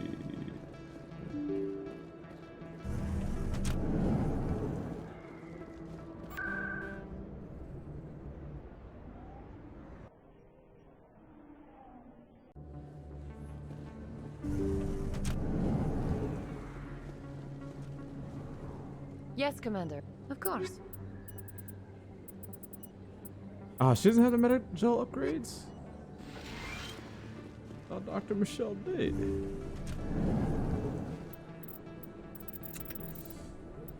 Okay. Traffic Control Center near CSEC.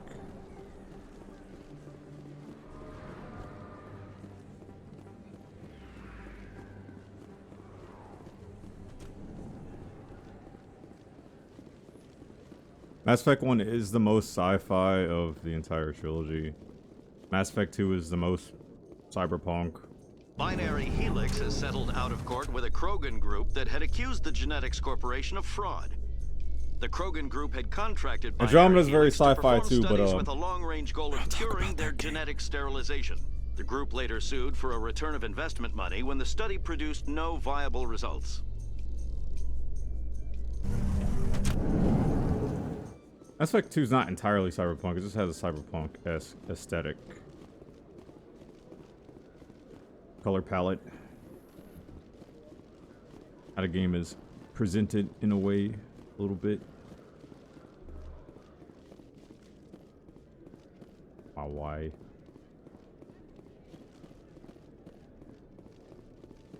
Good to see you, Commander.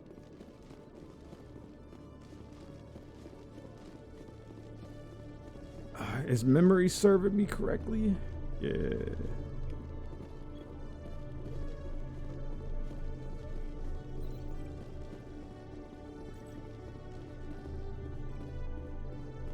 It was the Turians who first suggested creating a single organization to maintain order on the Citadel.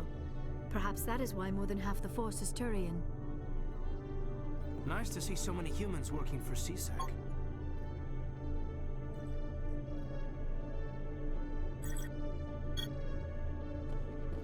I really, genuinely want to play Andromeda, but that game has hard locked on me so many times.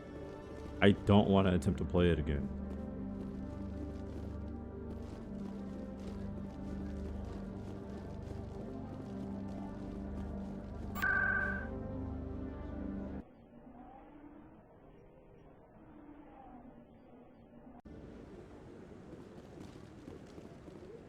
I'm already getting readings. This is gonna make a great story. Thank you so much for your help. Here, this is everything I've got from my publisher's budget. It was no problem. Good luck with your story. It deserves to be heard. I appreciate your support. I hope this will save some lives in the long run. Thanks again for your help. I'm gonna show this to my publisher. Oh yeah. Right. Is there anything else that we can do here on the Citadel?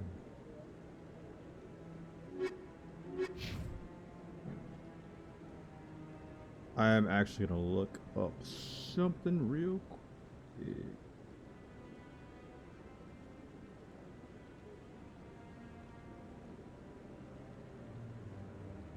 I'm gonna save the game.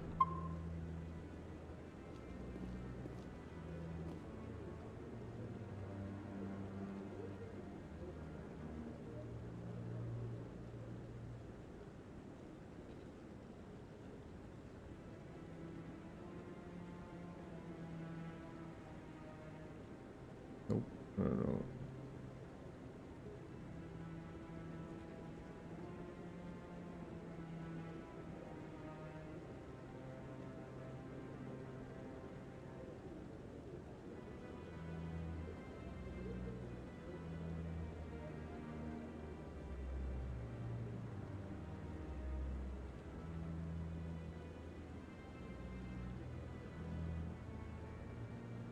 Okay, cool.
What's the fastest way to this?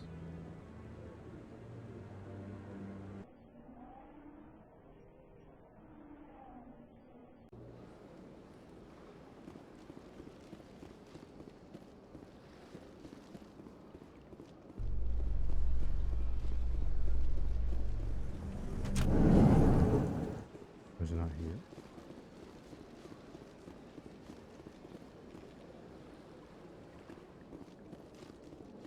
Walking through Ward's access corridor.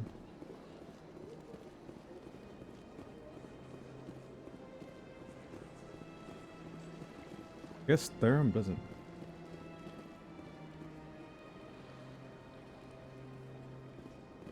Does Therum not count as a core mission? I thought it did.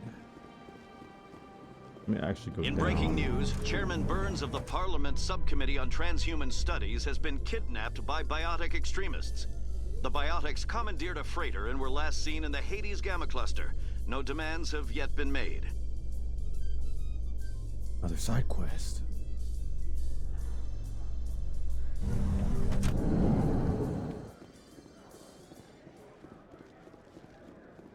Ah, there he is. Hey, you're the Shepherd kid. Nice. Hey, been a long time, huh? I've never done this before, so it's going to be interesting. I'm sorry. Do we know each other? I guess you don't remember me. Lieutenant Zabaleta? I worked with your mother. We served on the carrier Einstein. Well, that was 12, 13 years back, though. You were just a kid then. I guess you're not in the service anymore, huh? Yeah, retired, yeah. You know how it is. Times are tough for vets. They always are. I didn't see her much that tour. The ship was on patrol most of the time. Hey, call your mom up and ask. She'd remember old Zabaleta. She'd vouch for me. Look, I need a favor. I'm kind of short on money these days. I hate hitting you up for money, but a man's gotta eat, right? So, could you spare something? Maybe 20 credits. 20 isn't enough to get you back on your feet, is it? No. I'll just get a meal. You know. Sounds pretty shady to me.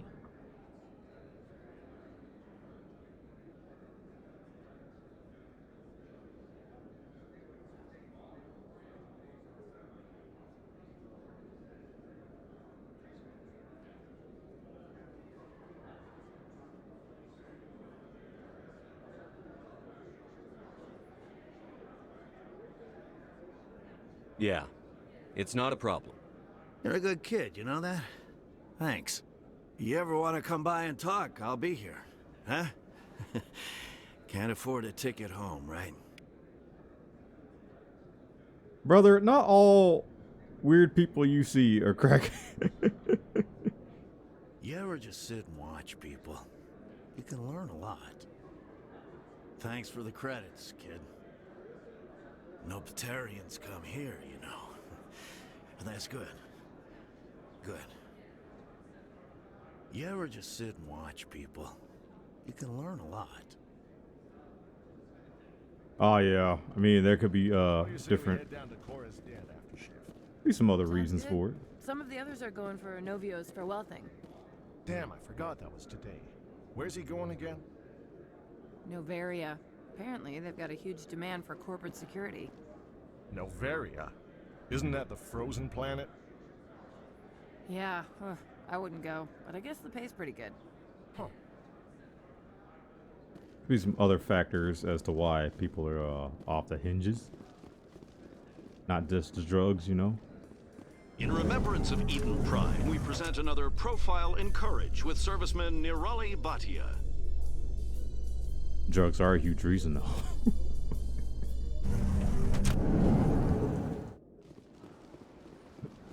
the drink.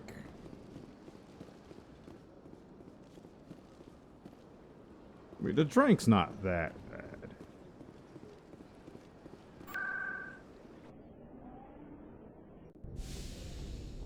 Them hard drugs, though. Logged.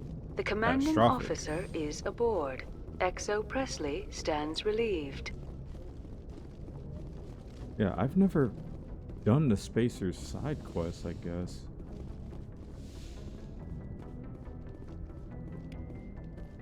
Computer, give me a real-time connection to the Dreadnought Kilimanjaro. I want to speak to my mother, XO Shepherd. Shepard speak. Oh, hi. I don't have time for a personal call right now. I'm on duty. I know what that's like. Do you remember a Lieutenant Zabaleta from the Einstein? Ernesto? Have you heard from him? He was one of the Marines who guarded the CIC. We shared a watch. I lost track of him after there was an incident. I've seen him here on the Citadel. Looks like he's had some hard times. I don't doubt it. You remember the Batarian raid on Mindwar in 2170? You were in high school. The Einstein's task group responded to the Mayday. The Batarians were still pulling out when the Marines hit groundside. Zabaleta was one of the first down. He was never quite the same after. Got some PTSD. I don't understand.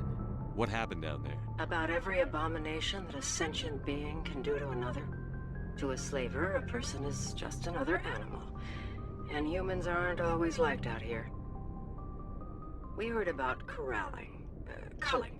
They'd shoot those they couldn't use, implant control devices in the skulls of those they could, without anesthetic. He has post-traumatic stress because of what he saw? He tried to keep working, but it rode him. He showed up drunk on duty more and more. We couldn't always cover for him. The Alliance discharged him. Everyone knew he drank because of what he'd seen down there, even if he never talked about it. Especially because he never talked about it. For it to have affected him that deeply, he must have been a very sensitive man. He was. Always in laughter and tears. If you see him, tell him we still worry about him. Tell him to go to the Veterans Affairs office. I have to go. But take care of yourself. You're making us proud. Kilimanjaro out.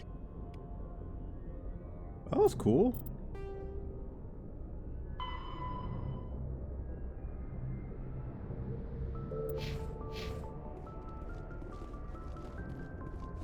Well, can confirm he is on the drink. Message coming in. Patching it through. Commander, Ms. Al-Jalani's story on you just aired. She shouldn't have ambushed you like that, but you handled it pretty well. We had differences of opinion, sir. I hope she at least believed my sincerity. You handled yourself pretty well, Commander. She came across like a raving idiot. There is one other matter, however. The Citadel has been trying to play down Saren going rogue. It makes the Spectres look bad. Your mention of him was politically inconvenient. I wasn't aware of that. I won't discuss him again, sir. I'd appreciate that, Commander. I won't keep you any longer. Fifth Fleet out. It's interesting that Mima is an EXO, and before, I too was the EXO of the Normandy before. Man, I'm already at the Citadel. What am I doing? Or Captain Anderson had to step down. It's like, god dang, man, Shepard picking up rank pretty quick.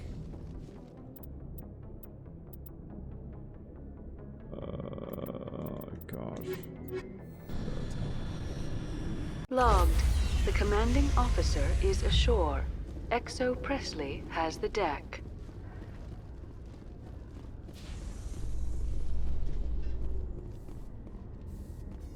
Reporter Kalisa Al-Jalani I mean, recently Kilimanjaro could be a attempted to bigger land an command, so I mean, interview it with makes Commander sense. Shepard, the first human Spectre. Commander Shepard answered difficult questions, demonstrating that under that military uniform is a keen diplomatic mind. We'll have exclusive footage later today.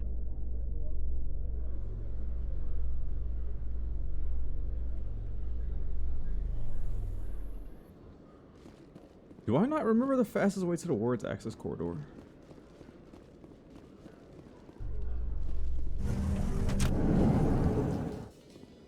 In entertainment news, Francis Kitt has announced plans to direct Hamlet with L-Corps cast members.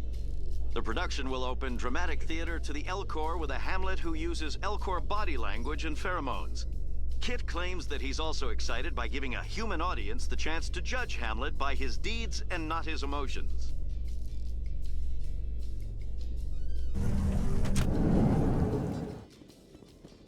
I don't know, this game makes me think military, and I should be thinking military right now. I'm on leave.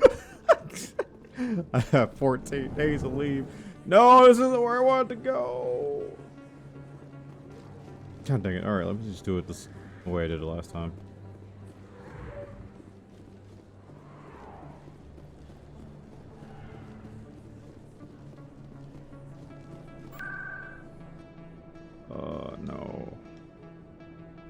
PM wards access. Yeah, I'm big chilling, especially tomorrow.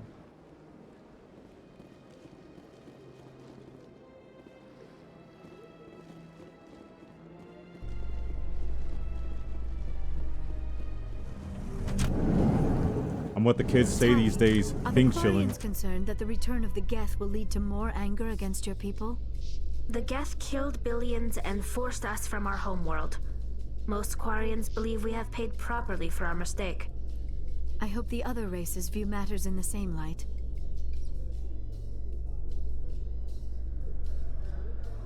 Yeah, give me some vine booms.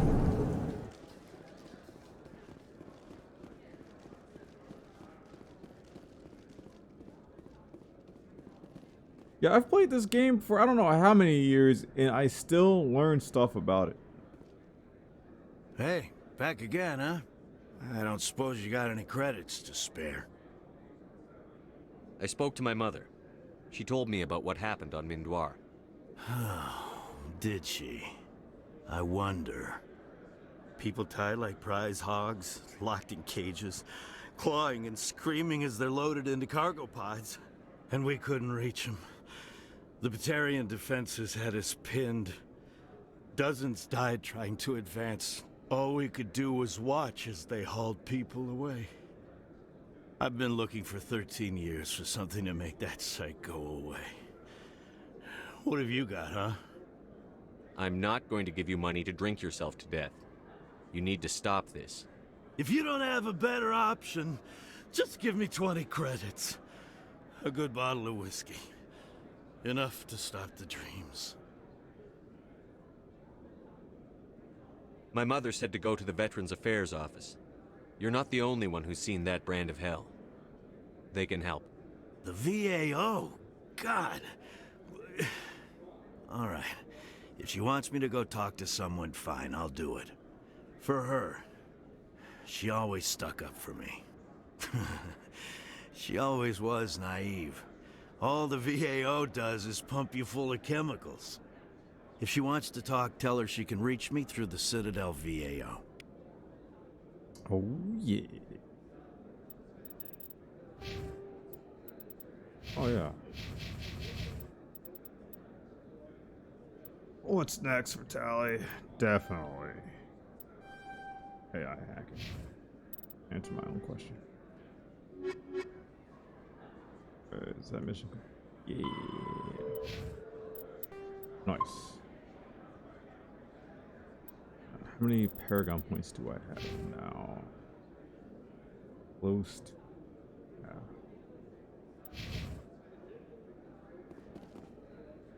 Yeah. I actually think I can get 12 points in Charm before I hit up Pharaohs, actually. Celebrations are being planned for the anniversary of the end of the Rachni Wars. Many Council worlds, particularly Asari and Solarian colonies, will hold victory parades to commemorate the defeat of the invading Rachni. In a rare admission of debt, several Asari colonies have invited Krogans to be honored for the victories the uplifted Krogans made possible.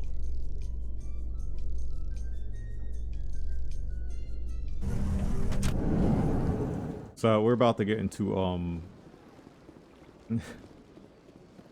side mission extravaganza here in a little bit.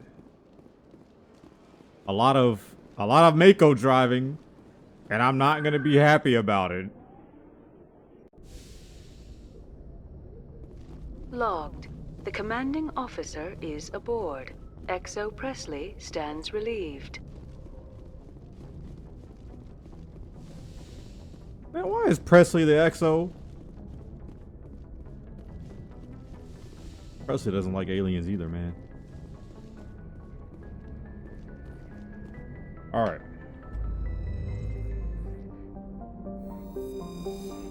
Yes, it is the Land Runner. The Rover. A Range Rover.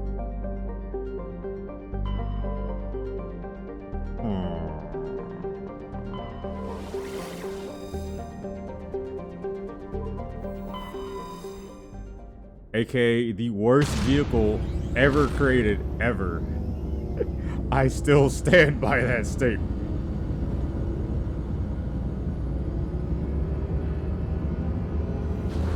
And the vanilla version of Legendary Edition is actually not bad. It is slower.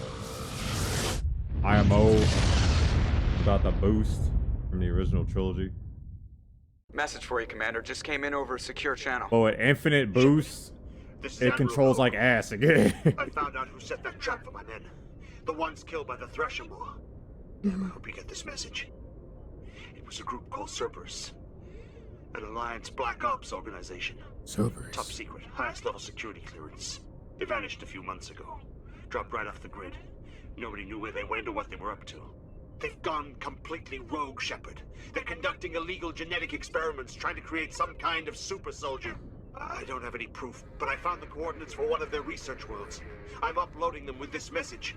They're completely out of control. Somebody needs to stop them. I've done my part. Now it's up to you. This is probably the last you'll hear from me. Cerberus is after me now. I need to disappear before they find me. Cerberus, eh?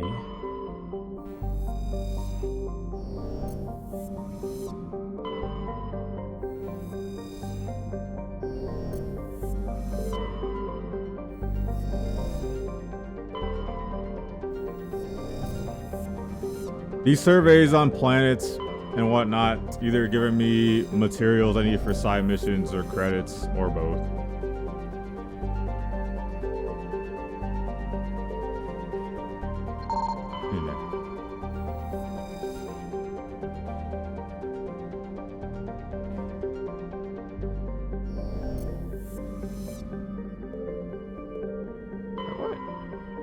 Oh, no, I'm tripping.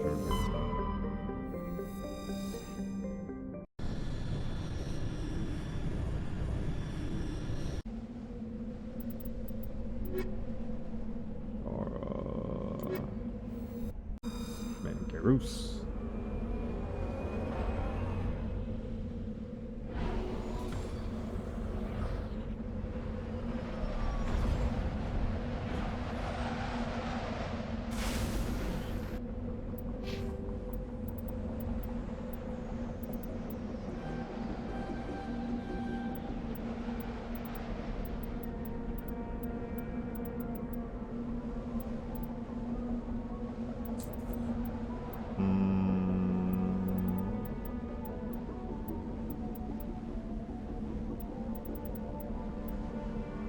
This increased raise is just too good to pass up. I do this. One first.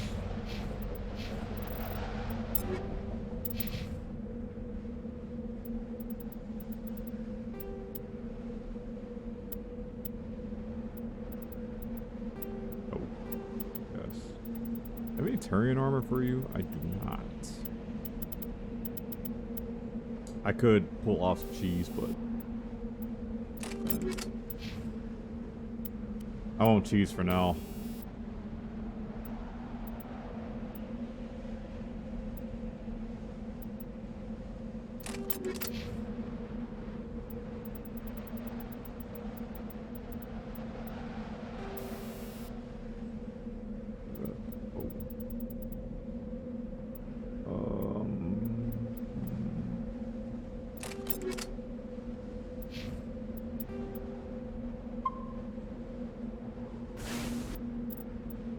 All right. Ooh.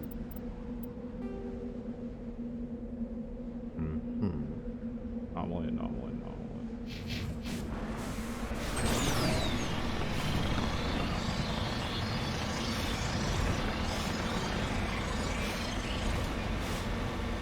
Do I have what I think I have on?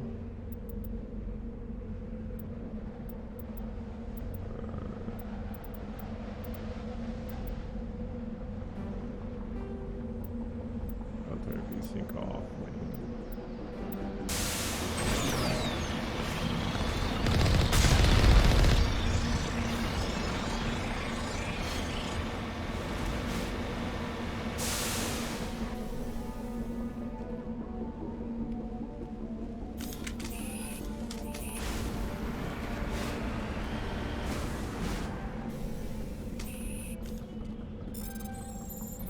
Oh.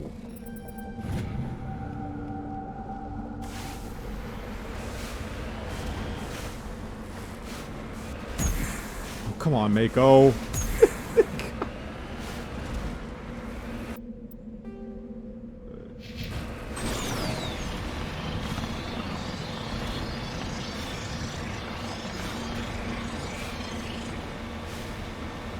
Did you play in a tournament yesterday?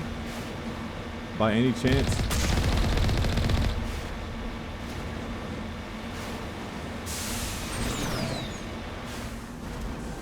The frame rate's gonna tank here on this planet a little bit. How did that go? Camp generator is still functioning, but there are no signs that former occupants.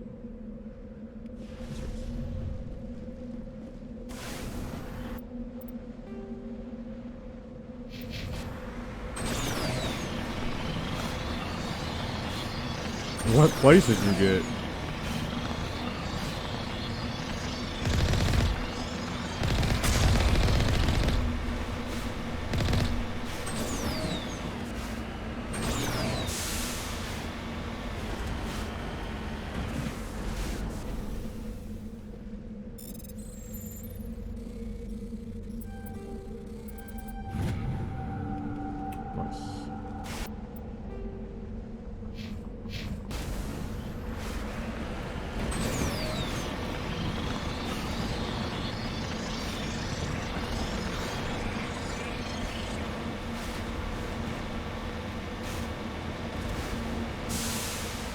Aha!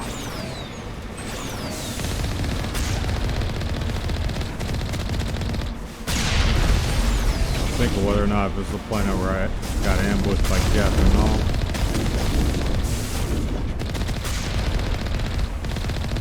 There's 2 planets like that where you get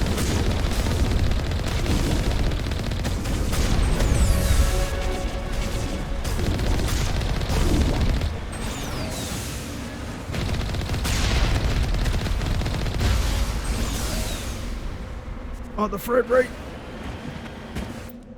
And with the level up dude.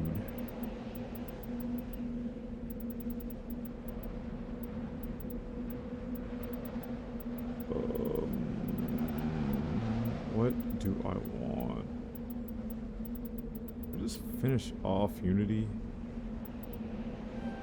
Screw it, I'm just gonna finish Unity off.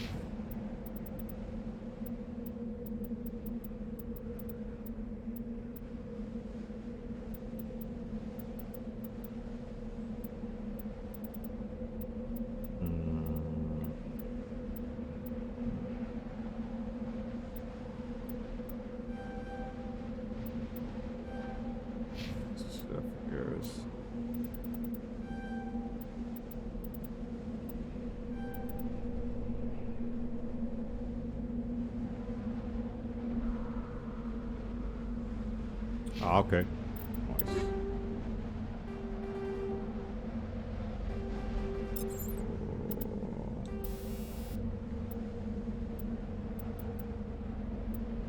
Okay, I have armored grizzly versus synthetics.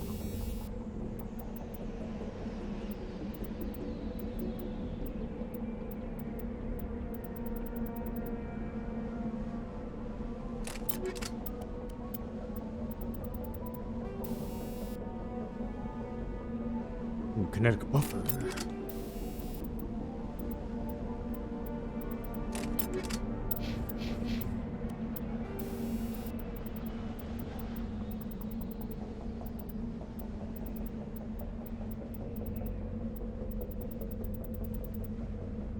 Wait, did I not have multiple kinetic buffers? No, I just have the one. Rip.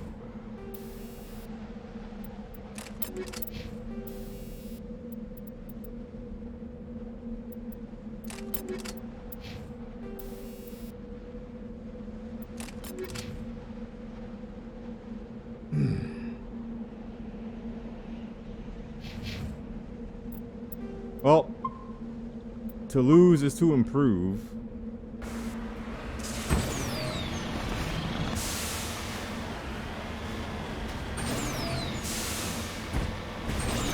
I have faith you will get to where you need to be.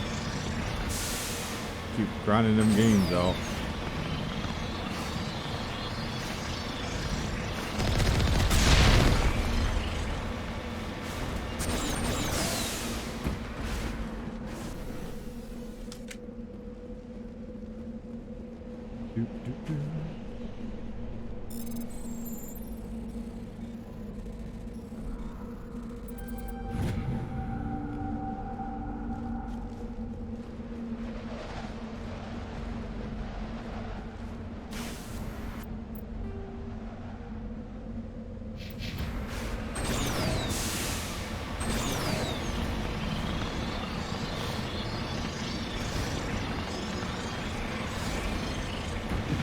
Oh no, these are...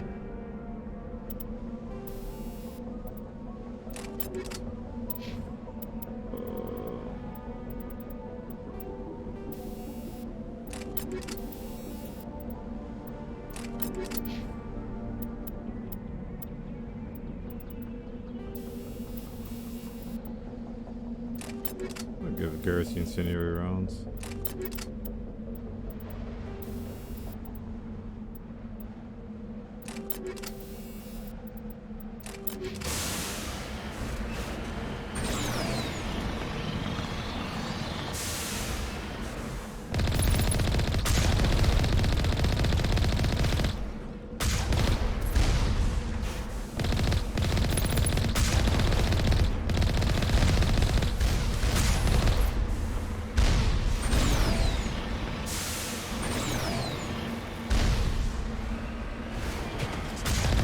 Put that sniper down right now, boy.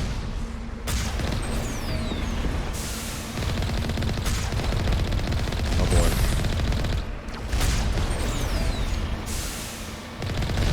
God, they're hitting my Mako hard as hell.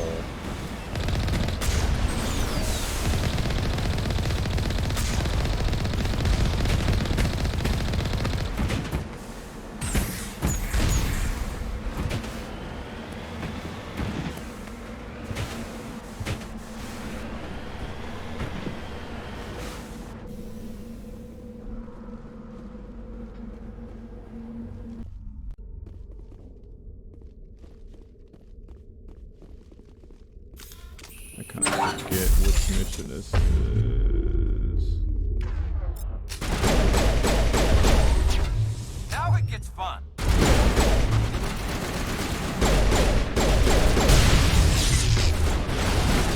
I'm blind. Oh, that's a Krogan. I don't have dampening for him.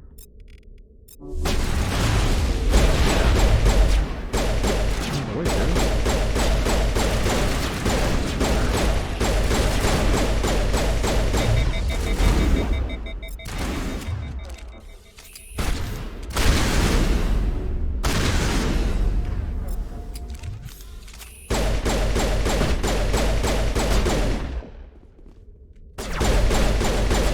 Oh boy.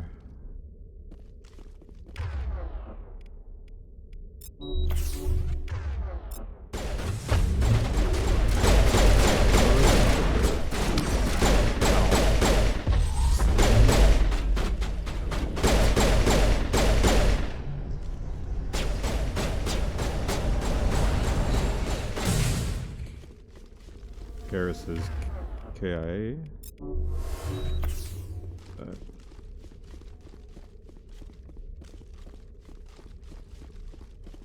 My movement is a little off this game right now.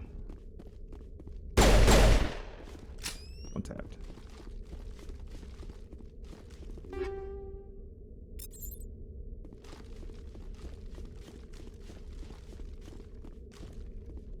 This game is not the greatest controlling game in the world, but I still love it, but it has its issues.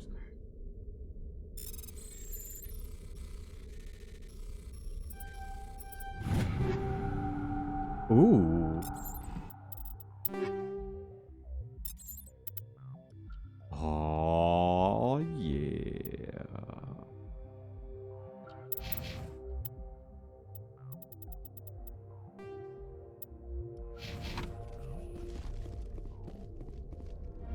That body. They've discovered the corpse of Captain Willem of the MSV Majesty. His stiff fingers are wrapped tightly around a small data pad. Aid station, I saw that. There it is. Just lead the way. Oh, wait, Garrus.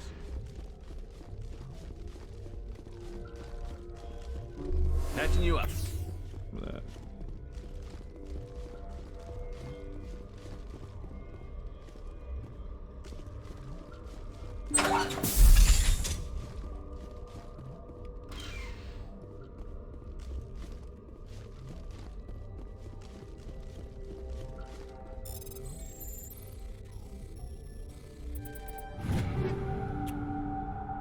Stinger, Tsunami. I think the Tsunami is pretty good.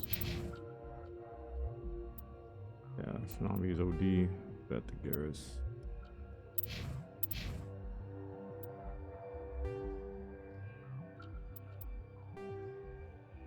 Poor son.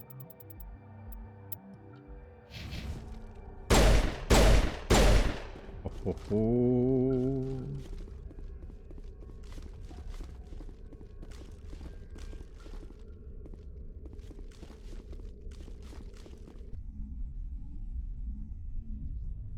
Stiletto hits hard.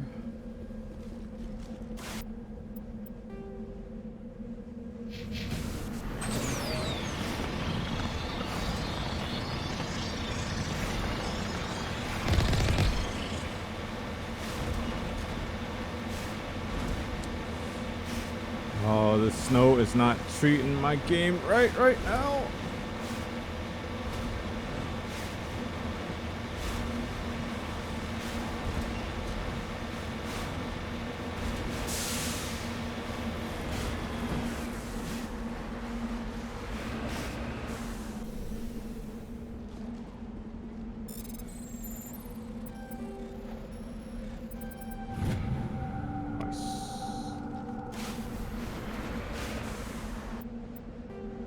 Alright, well,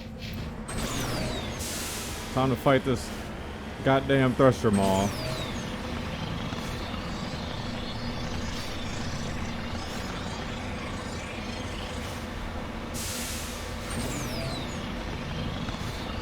Alright, come on out, you worm.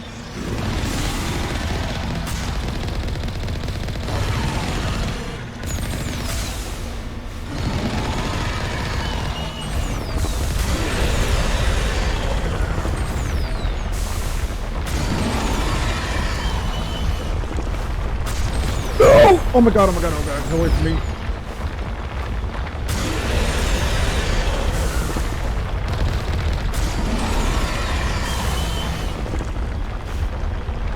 We're smoking.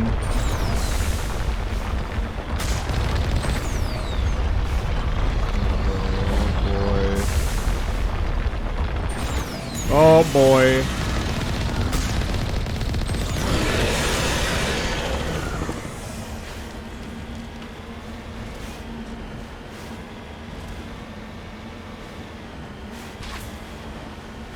I legit almost freaking got.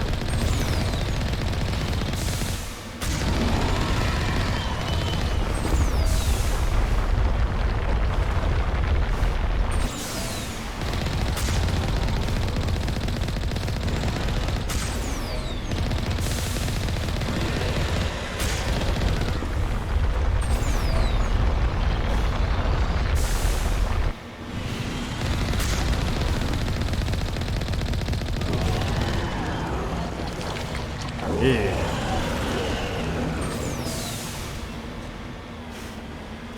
En route.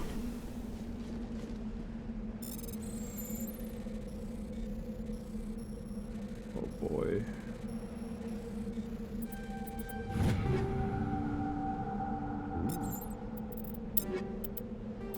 Harpoon rounds,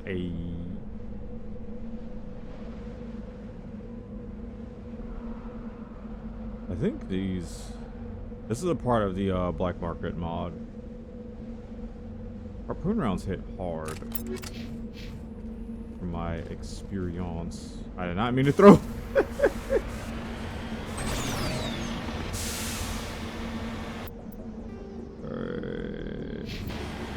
Good. Man the harpoon. No, won't be any more of that. Thanks, Hearthstone.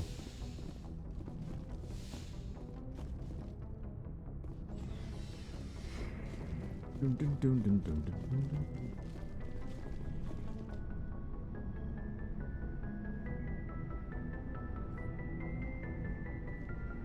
Anything you need, Commander? Just trying to get a sense of where the crew's at. Thoughts? I've wasted enough of your time. We'll talk another time, Lieutenant. Commander?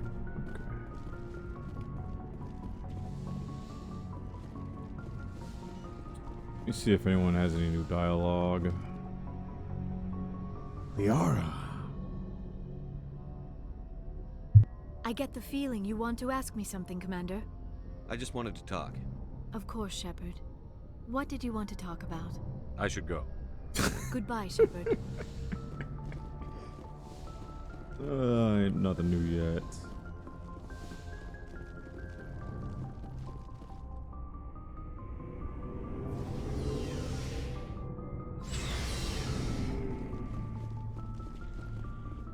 Shepard. Rex?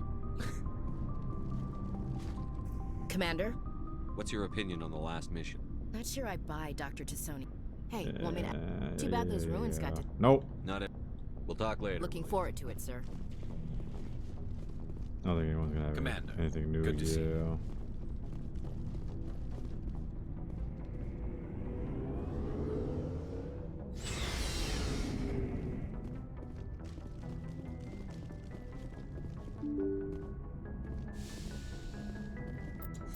Don't know.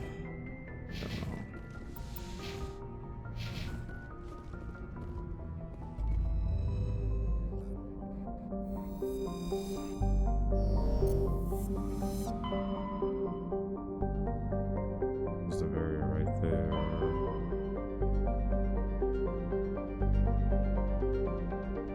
What do I want to do next? Let's just do hostile.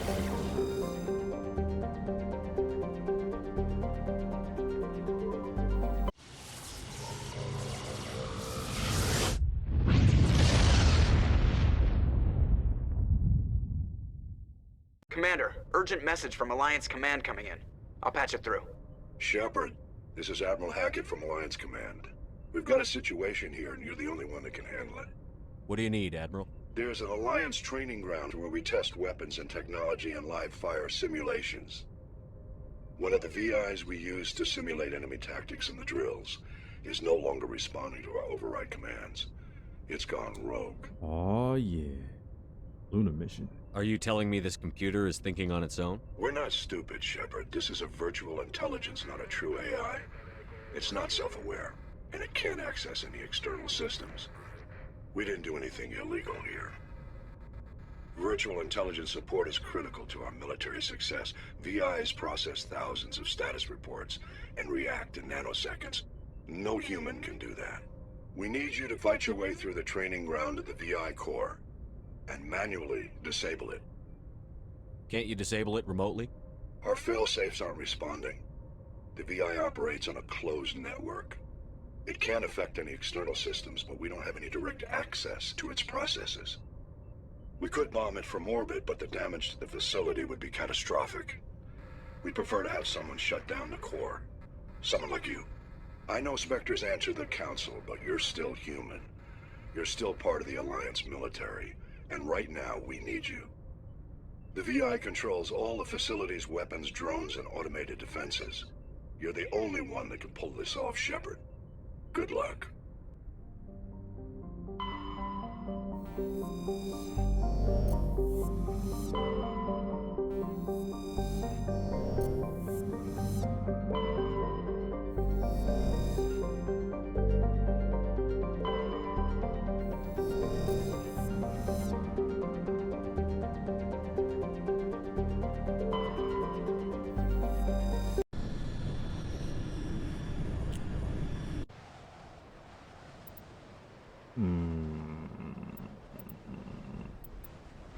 Do I want to bring... Let's go Rex Liara here.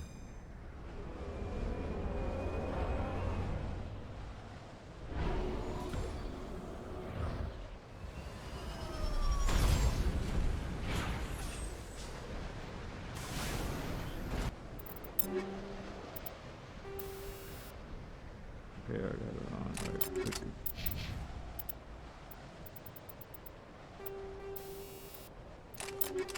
Alright, I'll let Rex man the harpoons for now.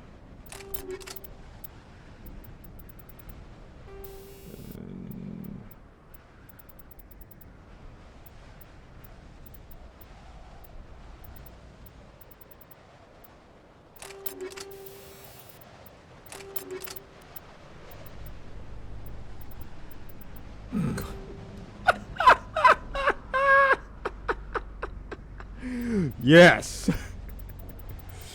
Oh man. Perfection.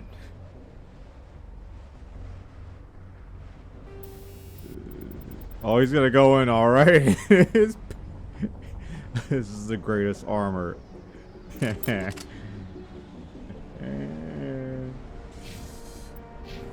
hating on the pink armor, player?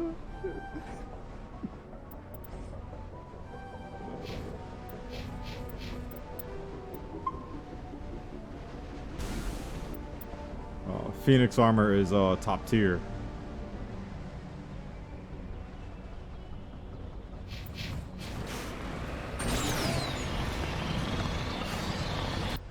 Is there a... Nope, there's not. All right.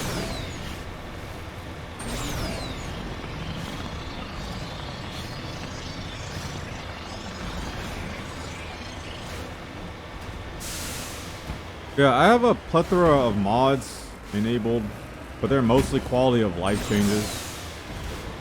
I have a couple of mods that reintroduce unused content, or content that is supposed to be in the game, but due to like bugs or just incorrect coding, they're not readily available. I have a texture mod.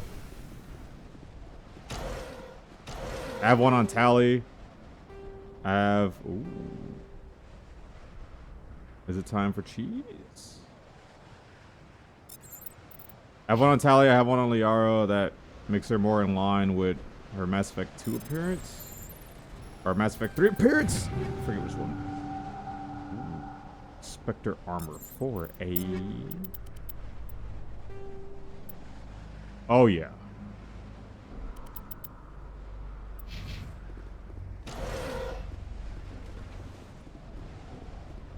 Drip acquired.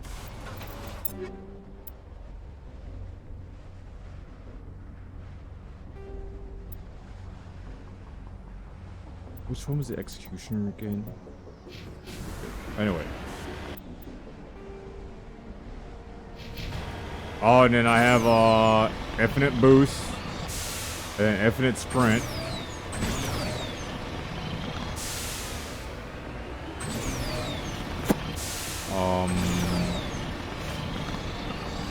I don't have anything that's gonna give me more damage, but some of these black market weapons, some of these shotguns, hit. They hit.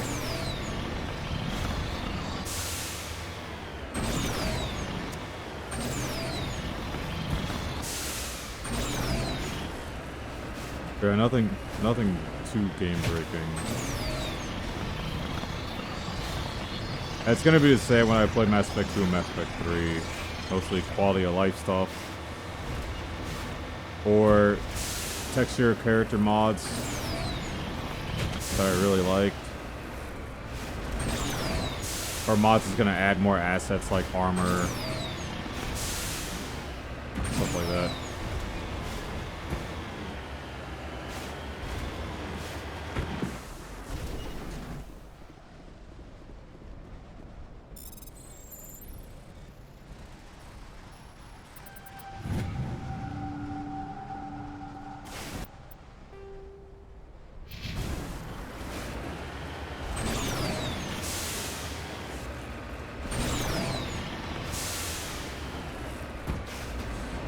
I need to get away from these snow maps, man, just dropping my frames.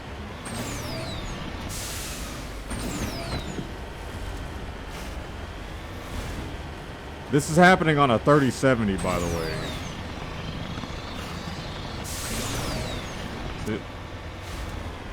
These frame drops are inevitable.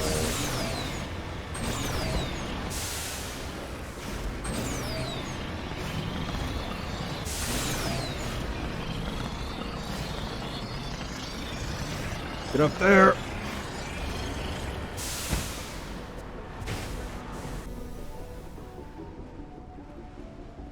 Oh boy.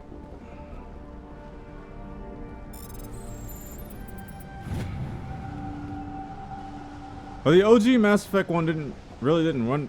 Oh my god. Oh no. This ain't good. Oh, this ain't good. Yeah, this ain't good. Oh, this oh no, this is not good. I'm about to die, son. This is a hazard planet. Oh, this is no good. Oh, this is no good. Okay.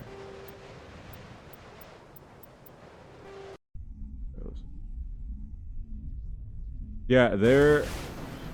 You see at the bottom right, it's level 2 hazard. When I get out, this meter starts filling. Once it fills up, I go bye-bye. Do this all over. Did I auto-save? Or did I quick save? No, I quick save on the last blast.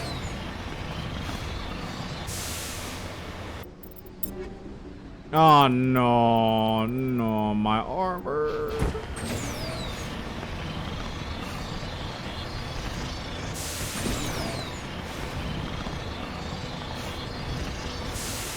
I might not get the armor again because loot is RNG based.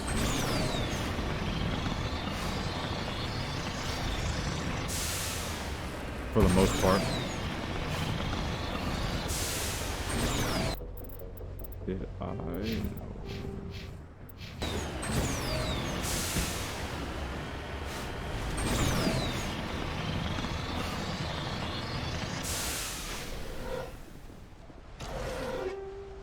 No! No! I got the Onyx armor.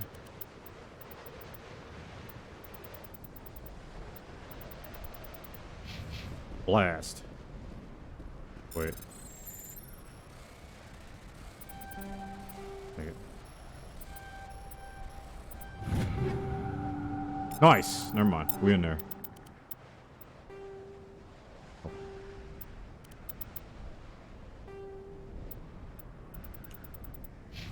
I guess that is set. Save the game.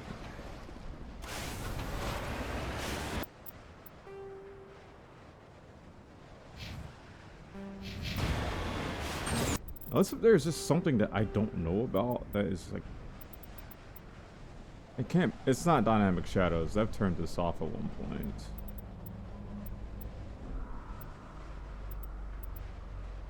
I have off ambient occlusion, which is 20.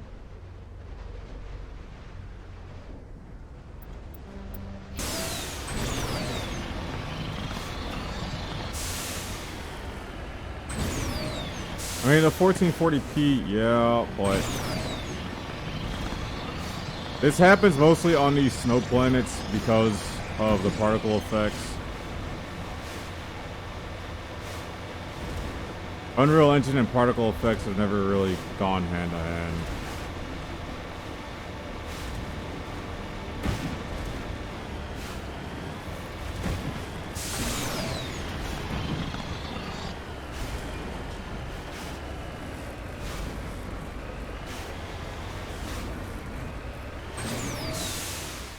Increasing your resolution does increase the graphical fidelity, which in turn can hinder your performance.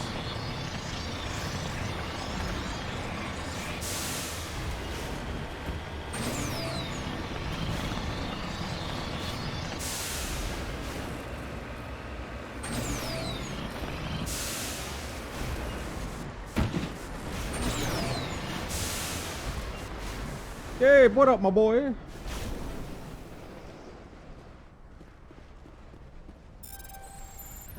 What the fuck? Very nice.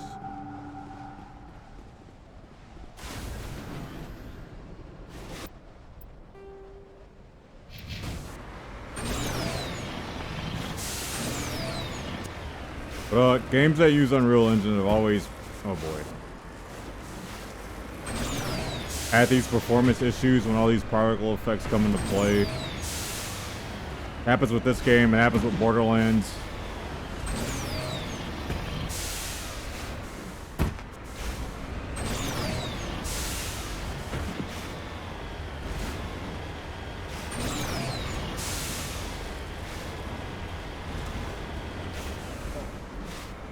Oh, Mass Effect is going on.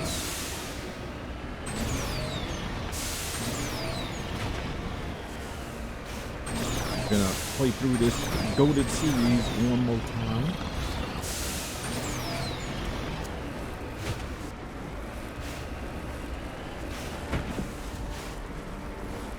Oh boy.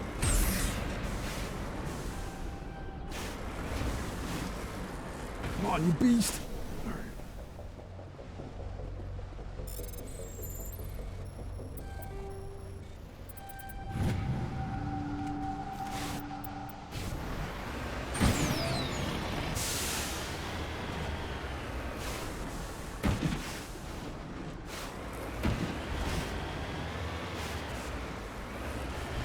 I'm trying to channel Streamtown energy, but I ain't there yet.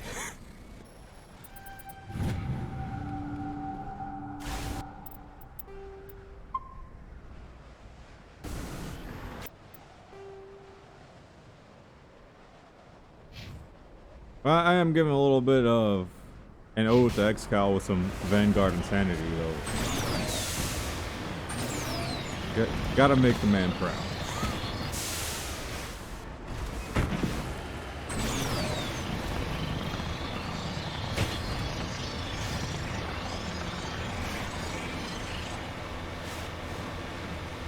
Damn, all my characters are exhausted.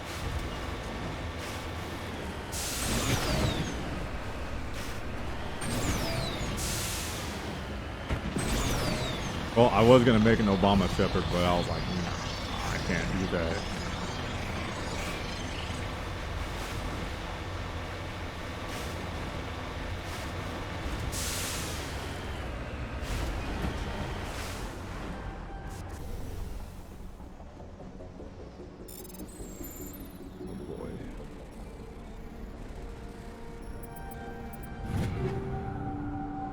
Plutonium rounds.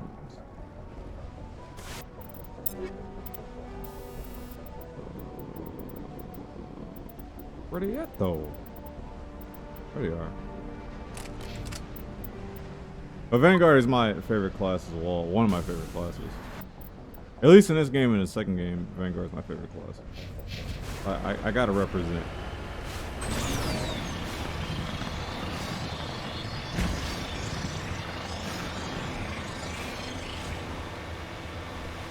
I actually don't know if I'm gonna play the trilogy once or twice in the next month or two.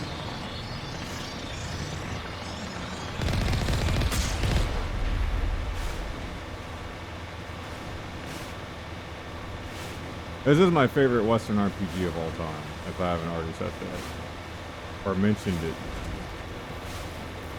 I know I mentioned it a shit ton.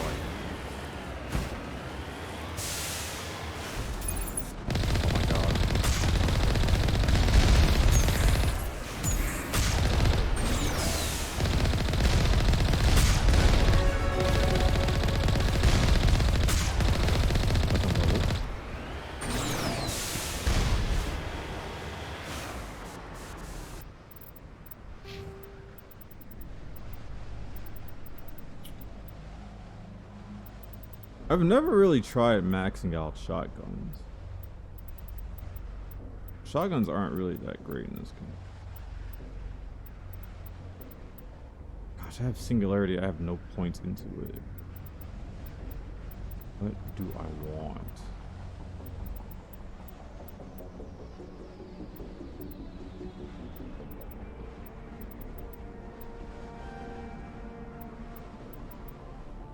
Let's give me more weapon damage. Good.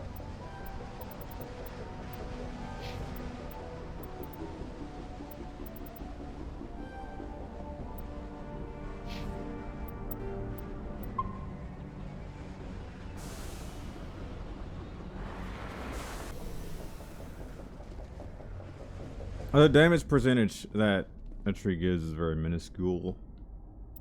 Well, oh shit. Well, I usually go is max pistols and max warp, because warp is insane in this. About time that's done, I'm usually doing a Luna mission, so I have a lot of points in the Vanguard, because this is going to turn into a class specialty here in a bit. And max out Charm or Intimidate, depending on which freaking playthrough you want to go. I max out Spectre Training, which is an odd choice for me. This is the odd choice.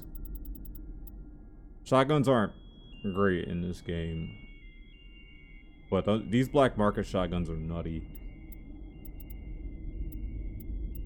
And I usually have throw up to where I unlock a lift and I have points in the lift. We'll figure it out as we go.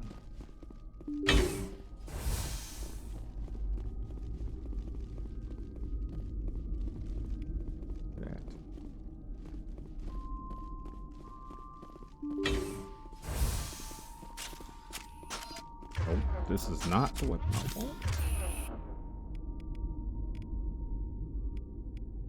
Wait.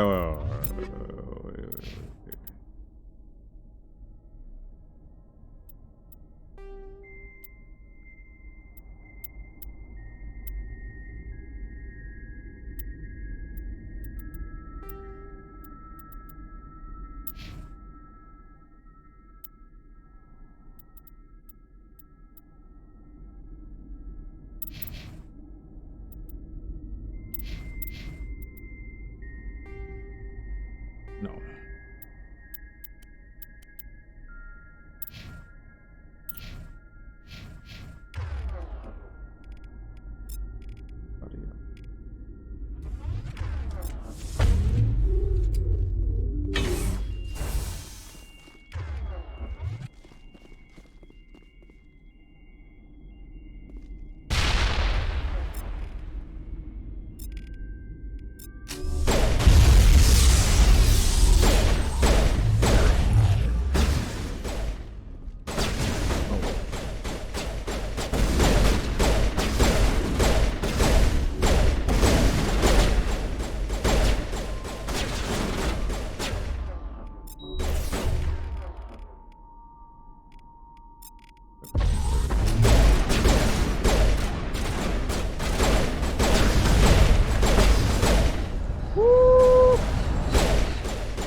Until you can get up.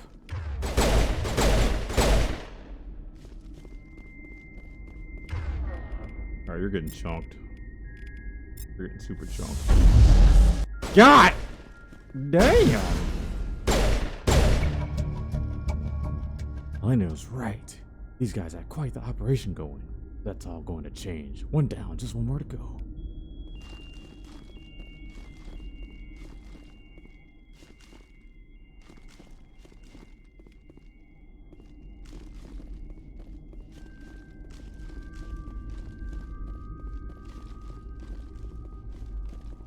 Hitting some fellas with the one tap. Do I remember? There is one spot in the game that lets you climb up on top of a piece of cover. That looks just like that. It's just that one bunker, which is just weird.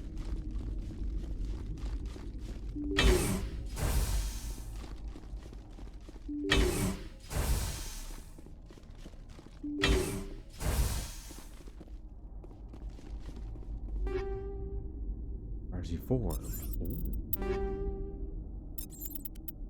Some of these amps.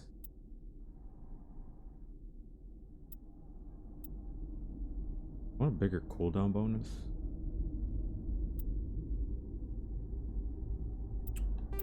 I'll take the cooldown. I'll give the R.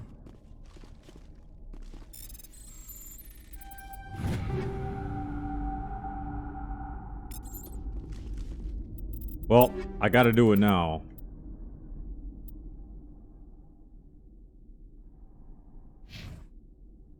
Nah. Nope, nope, you know what? Yeah. We gotta represent, man. We gotta represent.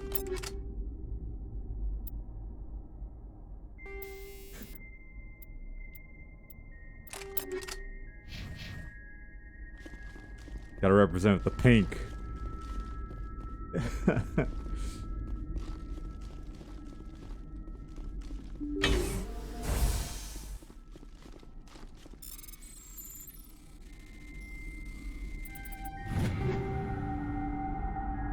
Assassin, logic arrest tool.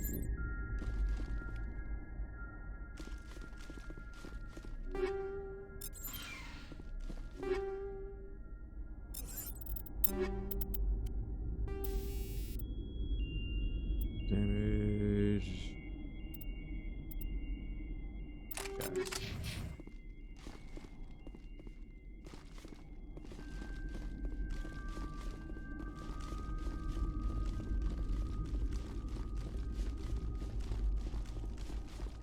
I thought I had a FOV mod up as well, but something's conflicting with that.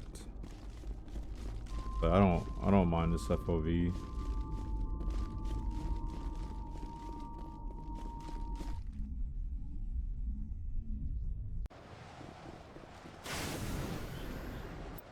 Save up.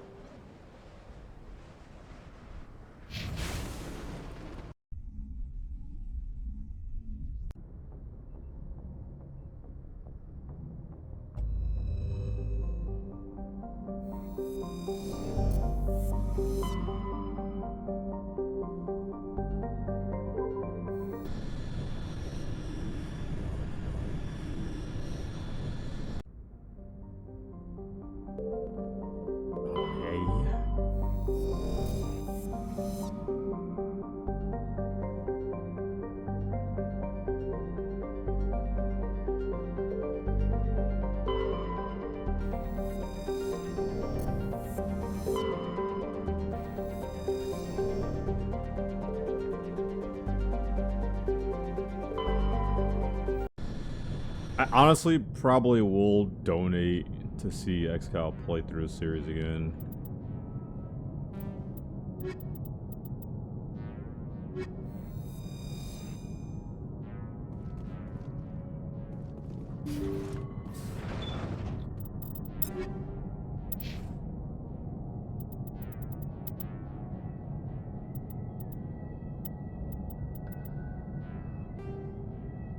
My equalizer, son.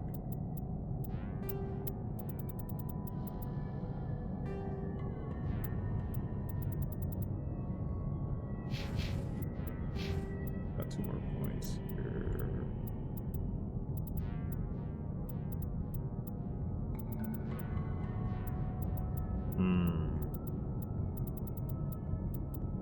Alright, let's go into assault rifles. I want to unlock assassination. Points in hacking.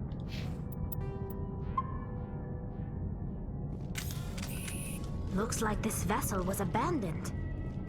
Everything's shut down. Only basic life support is running. I think I know which one this one is. It's gonna have like all the booby traps and stuff. Did you hear that? Sounded like footsteps. That was no accident. The whole place could be a trap. Booby traps. Hey.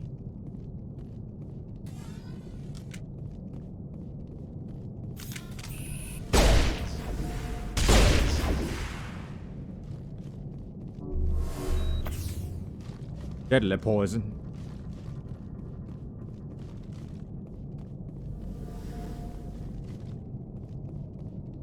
Anything to loot around here? I remember.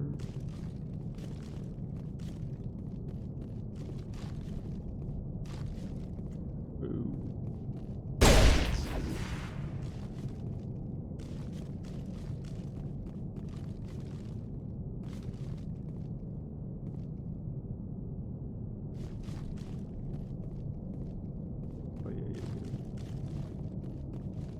boom. Shredder rounds, baby. 30%.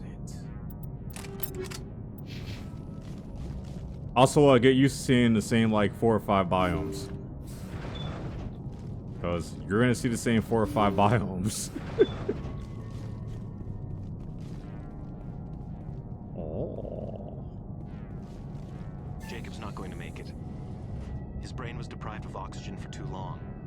There's nothing any of us can do for him now except let him die with dignity. It's what he would want.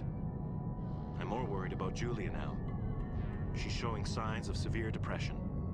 I gave her some meds that should help, but I better warn the captain.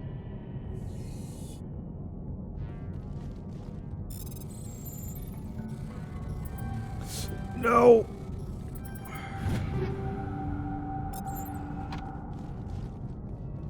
Looks like that machine is keeping him alive. I'm not seeing any brain activity on the readouts. He's dead. This body is just an empty shell. Maybe we should shut the machine down. It's the merciful thing to do. It's your decision, Shepard. But maybe we should wait until we know more about what's going on before we do anything.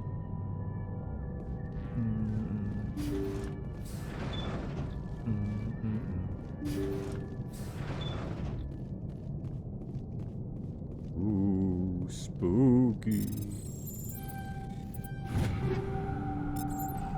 They say Jacob's gone. They say his brain isn't functioning anymore, and they want to shut off his machines. But Jacob's the only thing in the world that matters to me. I don't know how to help him, and it's tearing me up inside. I just feel so helpless, so damn angry. Dr. Smith gave me some meds to calm down, but I didn't take them. I can't. Not until I figure out a way to help Jacob. I won't give up on him. I won't!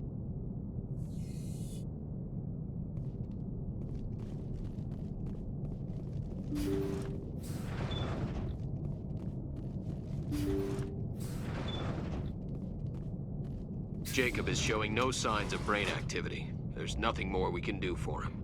He wouldn't want to be kept alive by machines, so we're going to disconnect the life support. Dr. Smith is worried about Julia's reaction, though. She can't seem to let Jacob go. The stress is making her implants flare up, causing intense migraines. It'll probably be easier for everyone if we don't tell her until after we shut the life support down. Give her a chance to... Julia, what are you doing here? Why are you...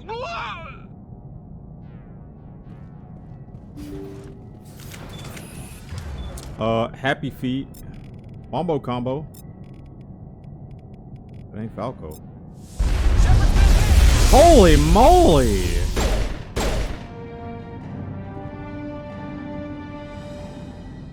Why you hit so hard? Hit me with one carnage and I was almost dead. You did the right thing, Shepard.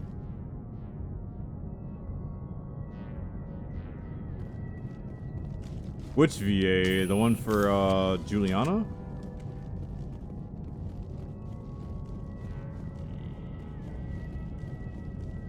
For Juliana, I have no idea.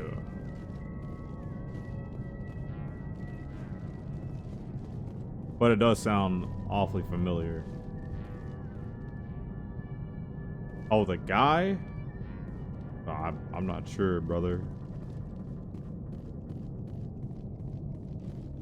Maybe a quick Google search. But I don't remember the NPC's name, so...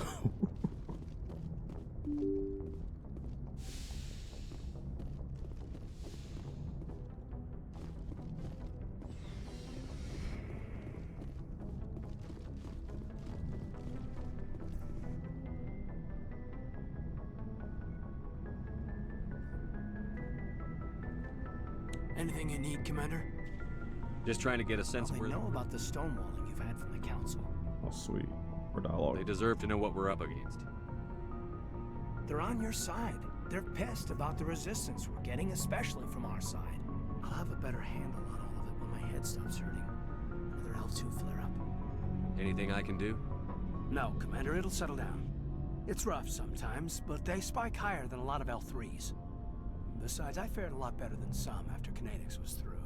I haven't heard anything about kinetics in a while. Yeah, they quietly disappeared. Broke up into a bunch of little corps after they botched the training on Jump Zero.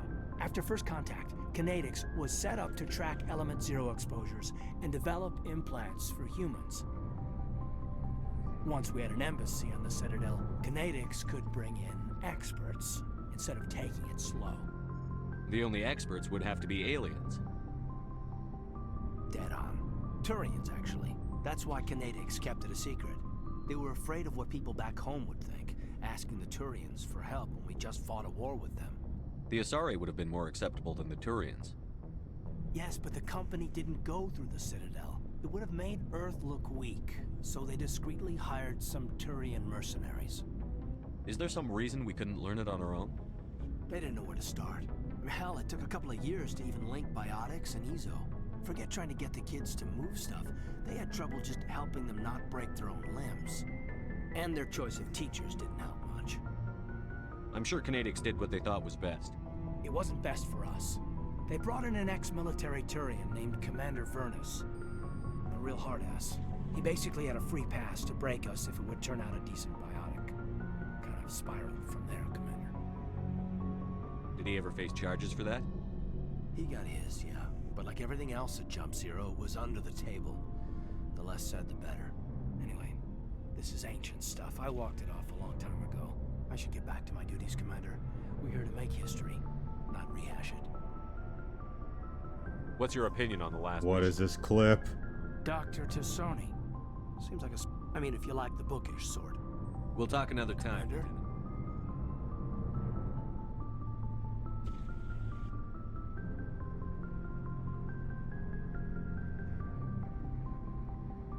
Oh, you made a clip of it. I see, I see, I see, I see.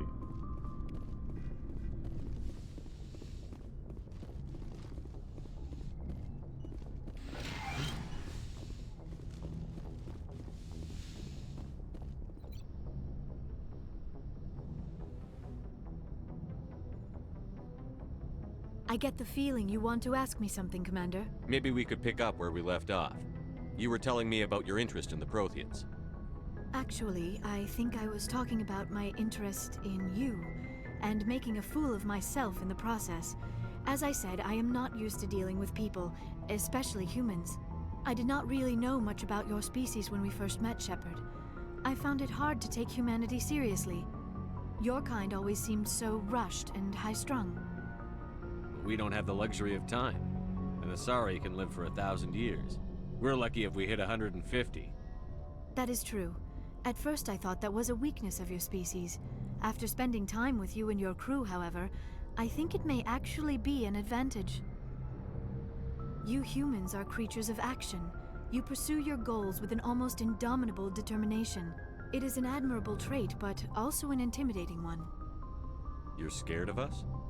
Unfortunately, the rest of the galaxy sees humanity as something of a bully. You run over anyone in your path to get what you want. It is up to people like you to change their minds, Shepard. I'm doing the best I can, Liara. There is a reason the Council chose you to become a Spectre.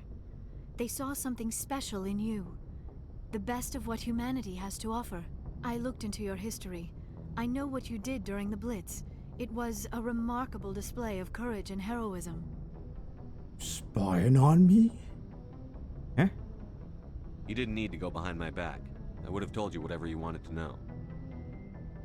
I apologize, Commander. After our last conversation, I was afraid I would say something stupid again. I wanted to know more about you. To understand what made you into the man you are. There is something compelling about you, Shepard. Oh, man. Are you sure you're interested in me? Or is it my visions of the Protheans? I admit, your connection to the Protheans had something to do with my initial interest, but it has grown beyond that. You intrigue me, Shepard, but I was not sure if it was appropriate to act on my feelings. I thought there might already be a relationship between you and Chief Williams. Oh no. Oh me, oh my. Well, yep, there are romances in this game, but I think this trilogy run, I might have to save myself for someone else in the second game. Williams and I are just friends, nothing more. My mistake then. I am not as adept at understanding human relationships as I thought. But what about us, Shepard? Is there a mutual attraction, or was I wrong about that too? This would be so hard. Auxiliar is my girl usually.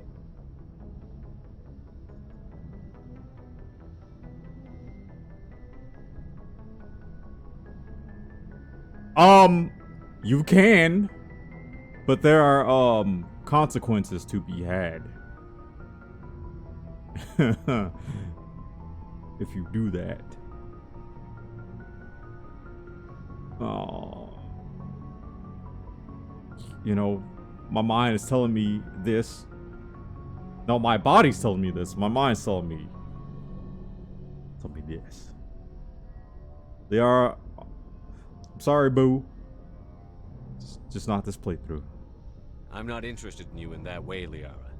This is very embarrassing for me, Commander. Please, let's talk about something else. I should go. Goodbye, Commander.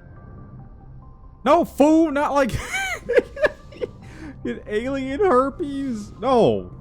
Talk about consequences from the other characters. Because they gonna know.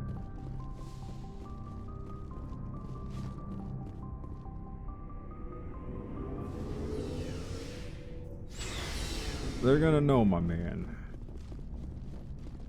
Commander, good to see you. You've been with C-Sec a while. Have you seen much action? Well, not as much as you, but yeah, I've seen some interesting things. I'll bet you have. Anything in particular that stands out? I remember this Solarian geneticist I was sent to investigate. That case was a bit disturbing. Liara's romance is pretty good. But I've done a romance like twice already, so we gotta do a romance I haven't done before. What happened? Why were you investigating them? I was tasked with tracking black market trade on the Citadel. Most of it harmless, nothing I needed to pursue. But during the course of my investigation, I noticed an increase in the trade of body parts, organs mostly. We usually get a few of those, but not the numbers I was seeing. We weren't sure if there was a new black market lab or if some freak. No, you cannot romance Rex. You've seen this before on the Citadel? Every so often, some lab sells unwanted parts through the black market, but they're not as bad as the cycles. I remember this one L-Corps diplomat we caught in my first year on the job.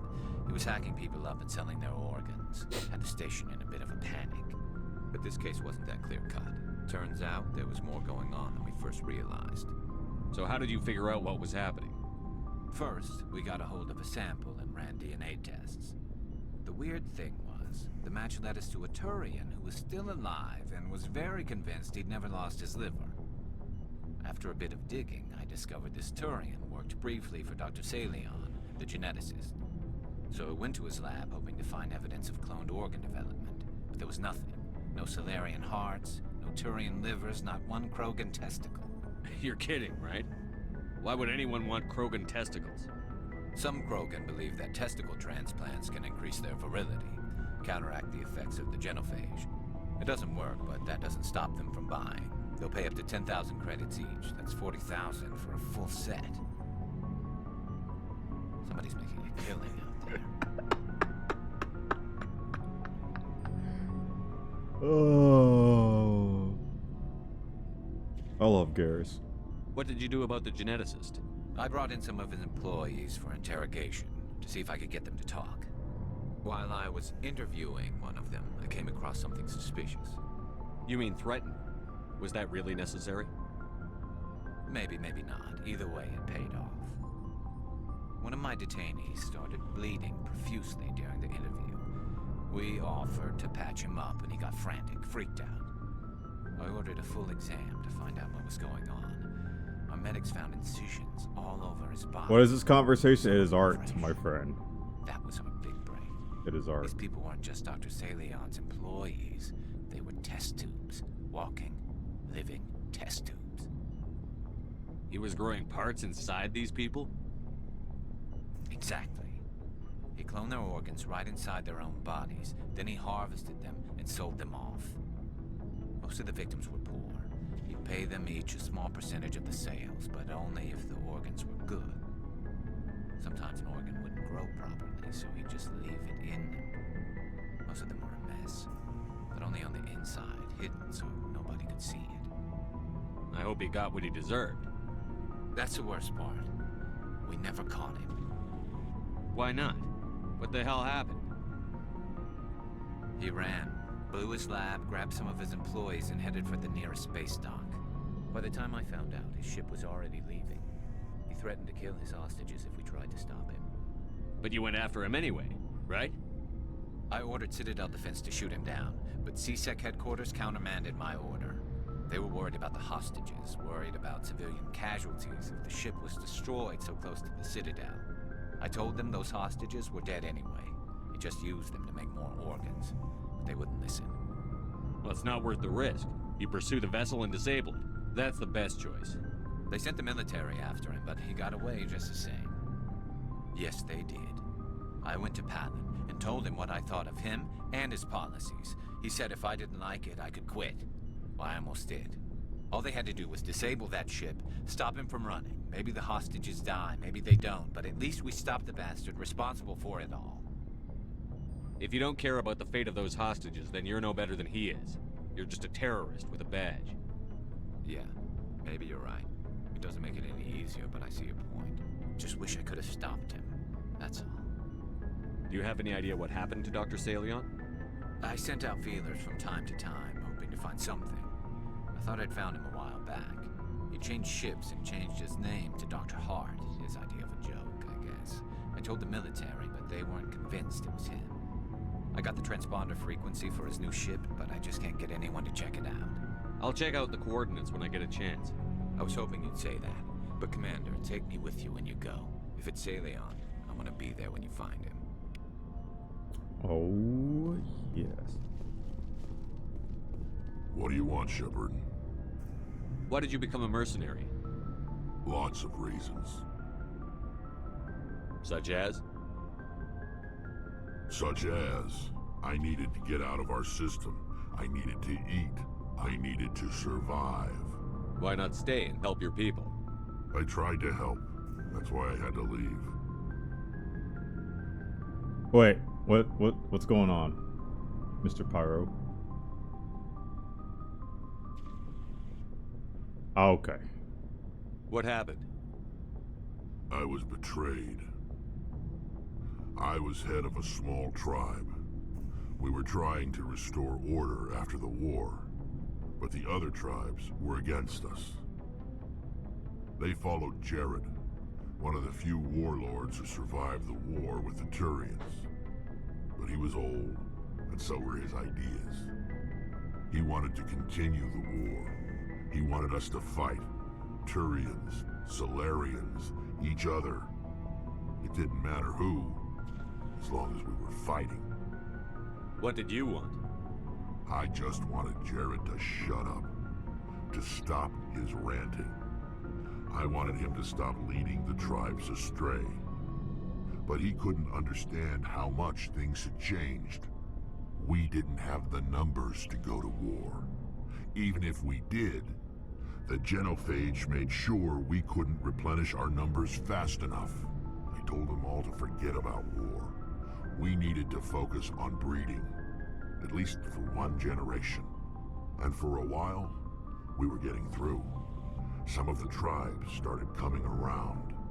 I take it the warlord didn't appreciate that. No, he didn't. He arranged a crush with the tribes, a meeting on neutral ground. He wanted to talk. We met at the Hollows, near the graves of our ancestors. The skulls of our dead laid bare to remind us where we come from, and where we all go. It's as sacred as any Krogan place can be. Violence is forbidden. It sounds like a trap to me. You must have suspected as much. I did. But when your father invites you to a crush, well, there are some laws that even we hold sacred. Jared was your father? He was, until that day. We talked, but we didn't get anywhere. When it was clear that I wouldn't join him, he gave the signal. His men leapt from the graves of our ancestors like Krogan undead. The few that were loyal to me died quickly. I escaped with my life, but not before I sank my dagger deep into my father's chest. That is why I left, and that's why I'll never go back. You must have family other than your father. Don't you miss them? You trying to make me cry, Shepard? I've got some unfinished business with my family, but that's all. What kind of business? Before I left, I made an oath to my father's father. I swore to recover my family's battle armor. It was taken from him after the uprising. What's so important about this armor? It's a relic. Useless, really. But it was worn by 5 generations of my family before the war. It's rightfully mine. Originally, it was taken by the Turian military.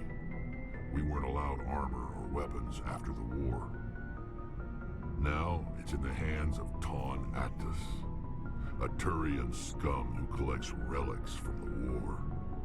He's made millions selling Krogan artifacts that were stolen from my people. He's got several bases where he stores his goods, all fortified and guarded. I just don't know which base has my family's armor. Just tell me where to start looking. I'll upload the data to your nav system. But Commander, I want to be there when you find him. So long, Rex. Shepard. Oh, yeah. Now this is the conversation you wanted right here. Shepard. Rex. Shepard. This is what you came to see. Rex. Shepard. Rex.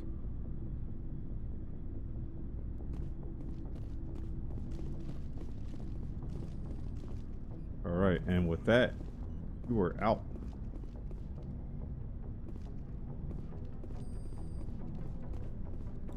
I'm gonna be up for a while.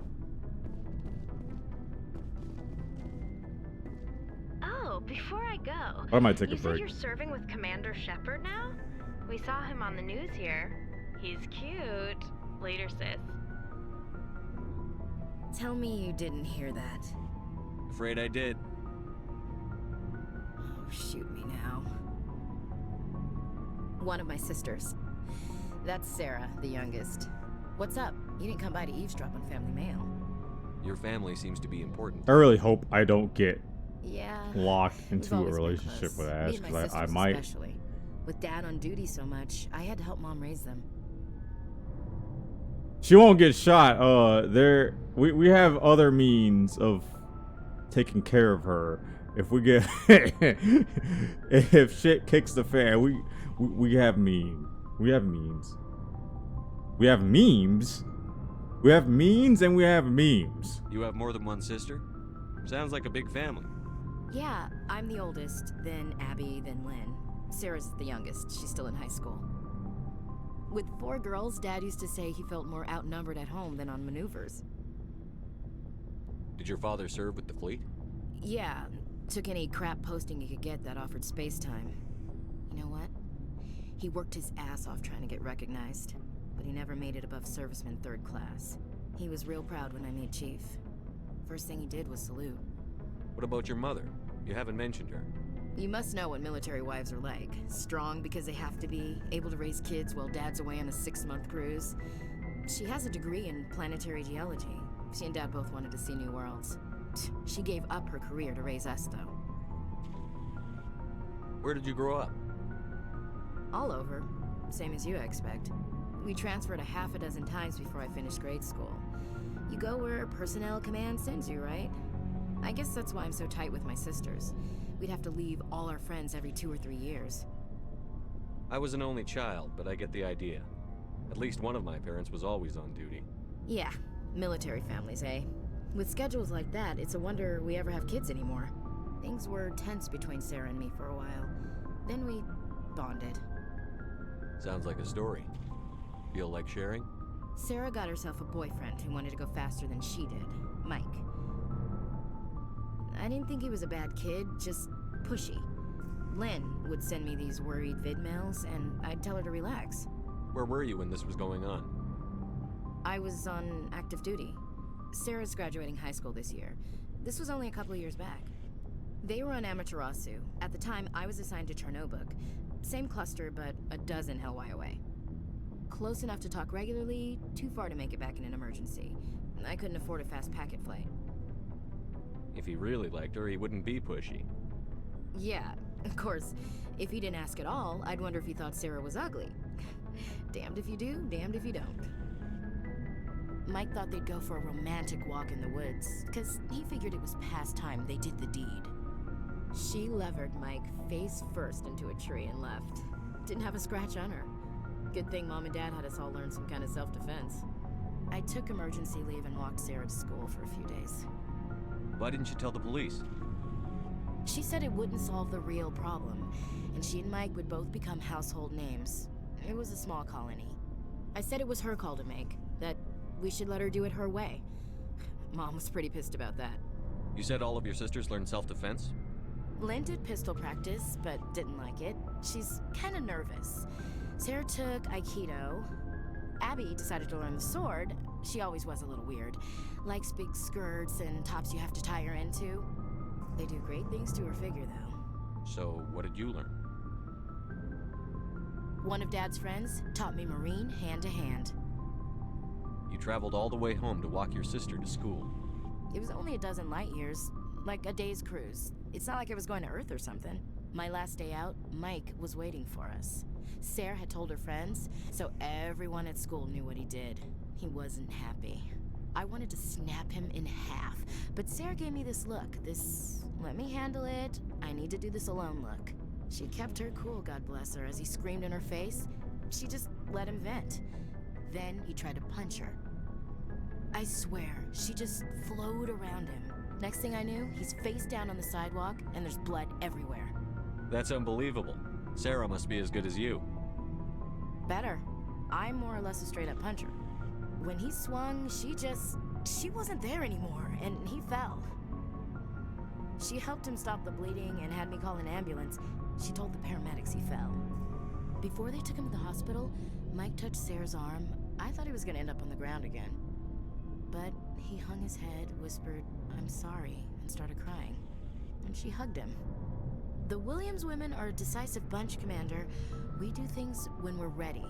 Not before, not after. Oh. Where was your father during this? Wasn't your family stationed near him? Dad always wanted to serve in space, but he wanted us to have real ground under our feet. He'd say, space is beautiful, but you can't raise a family there. I cannot rest from travel. I will drink life to the lees. All times I have enjoyed greatly, have suffered greatly, both with those that loved me and alone. For always roaming with a hungry heart, much have I seen and known, cities of men and manners, climates, councils, governments. Oh, I'm not gonna choose this option. I never thought I'd hear you reciting poetry. Just because I can drill you between the eyes at 100 meters doesn't mean I can't like sensitive stuff. Just don't spread it around. Ulysses was my dad's favorite poem. Every time he shipped out, he recorded me reading it. He had a dozen versions when he retired. Does he still like it? I sure hope so. I read it to his grave every time I go home. Dad passed on a few years back. He's probably still watching, though. So behave. Why were you telling me behave? We might have to nuke Ashley. You mean from wherever we go after death? Dead on, Skipper. He's with God now. That's not a problem with you, is it? That I believe in God. You know that old saw, there's never an atheist in a foxhole? I've been in a lot of foxholes. Yeah, I guess you have. I've met a few people who were really weirded out by my faith. Because I work in space, I can't believe in a higher power? Jeez. Hello, have you people looked out the window? How can you look at this galaxy and not believe in something? I should get back to my duties. Didn't mean to take up so much of your time. What's your opinion on the last mission? We probably are. Not everyone's as close to their family as you Yeah, are. that's too bad those ruins got destroyed. I mean, they lasted thousands of years. That's impressive. Right. Not sure I buy Dr. I think she's being... Too bad those ruins got destroyed. I mean, they lasted thousands... Oh, Looking forward to it, Skipper. I don't want to nuke Ashley, but if it comes down to it, she's gonna get the nuke.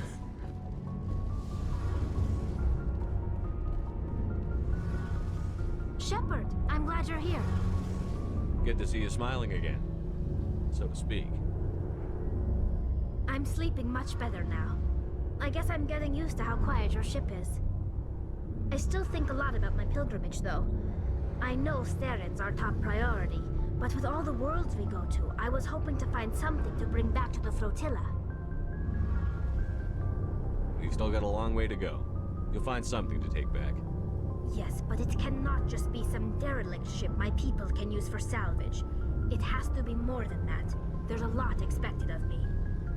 What's so special about you? It's my father. He's the senior member of the Admiralty Board. He's one of only 5 people who can overrule the decisions of the Conclave for the good of the migrant fleet. My father is responsible for the lives of 17 million people. Our entire race is in his hands, and I'm his only child. So are you some kind of heir to the Quarian throne or something? No, it doesn't work that way. My father's position isn't hereditary. I'll probably never serve on the Admiralty Board myself. Officially, I'm just the same as any other citizen. But it doesn't work that way in practice. People have always treated me differently because of who my father is. You must get all kinds of special privileges. I probably had it easier than most growing up, but it's not all good. People like my father have enemies, and they're not above using me to get to him. It must be tough on you. My people place a high value on family and ancestry. There's an unspoken expectation that I'll live up to my father's example. Everyone's waiting for me to do something great on my pilgrimage, something that will forever change our lives for the better. If I don't, it's like I failed, and that reflects badly on both me and my father. The work you're doing here is more important than anything any Quarian has ever done before. Yes, I know. But you have to understand Quarian culture. We're a very insular society. The events beyond the flotilla don't much matter to the average citizen. Our greatest dream is that one day we'll return to our homeworld and drive out the Geth. But even if we stop Saren, that's not going to happen. There's still millions of Geth behind the veil. Until they're gone, our exile will continue. What would you need to bring back to make everyone happy? Something that would help us better understand the Geth. They've changed significantly since the exile. They've continued to evolve. We've done our best to study them, but it's not easy. They're very reclusive. Until recently, they never went beyond the borders of the Veil. And all the Geth we run into now are under Saren's control. We'd need to find Geth operating on their own, independently. But I don't want this to get in the way of our mission, Shepard. First, we stop Saren. Then I'll worry about my own problems. What was your father like? It wasn't easy growing up as the daughter of one of the Admiralty. Even before he joined the board, he was a prominent figure. People looked to him for leadership. He had to set an example, and he expected the same of his daughter. Plus, he was pretty strict, a military man through and through. He never allowed me to settle for anything less than excellence. As a kid, I sometimes felt like he was pushing me too hard. But now I'm old enough to appreciate what he taught me. The world doesn't owe us anything. If we want something in life, we have to earn it. Sounds like a tough upbringing. You don't resent your father at all? Like I said, it wasn't easy. My father's not the kind of person you bond with. And he wasn't around all that much. Too busy. People counted on him, and he took his duties seriously. Even when he was around, he always seemed a bit distant, like his mind was always somewhere else. Come to think of it, I can't ever remember seeing him smile. Not once. It's like he was always weighed down by all that responsibility. I mean, I know he cares about me, but he never really showed it, not in the usual way. I guess the best thing I can say about my father is that I respect him. Where was your mother in all this? Mother was around, but she always seemed to kind of blend into the background. Almost like she was overshadowed by my father. He tends to do that to people. She passed on about 5 years ago. Some airborne virus that swept through the fleet. Happens sometimes when the filters start to break down. I think my father took it pretty hard. After she was gone, he became even more focused on his work. I think that was his way of dealing with the grief. I want to talk about something else. Like what? I should go. See you later.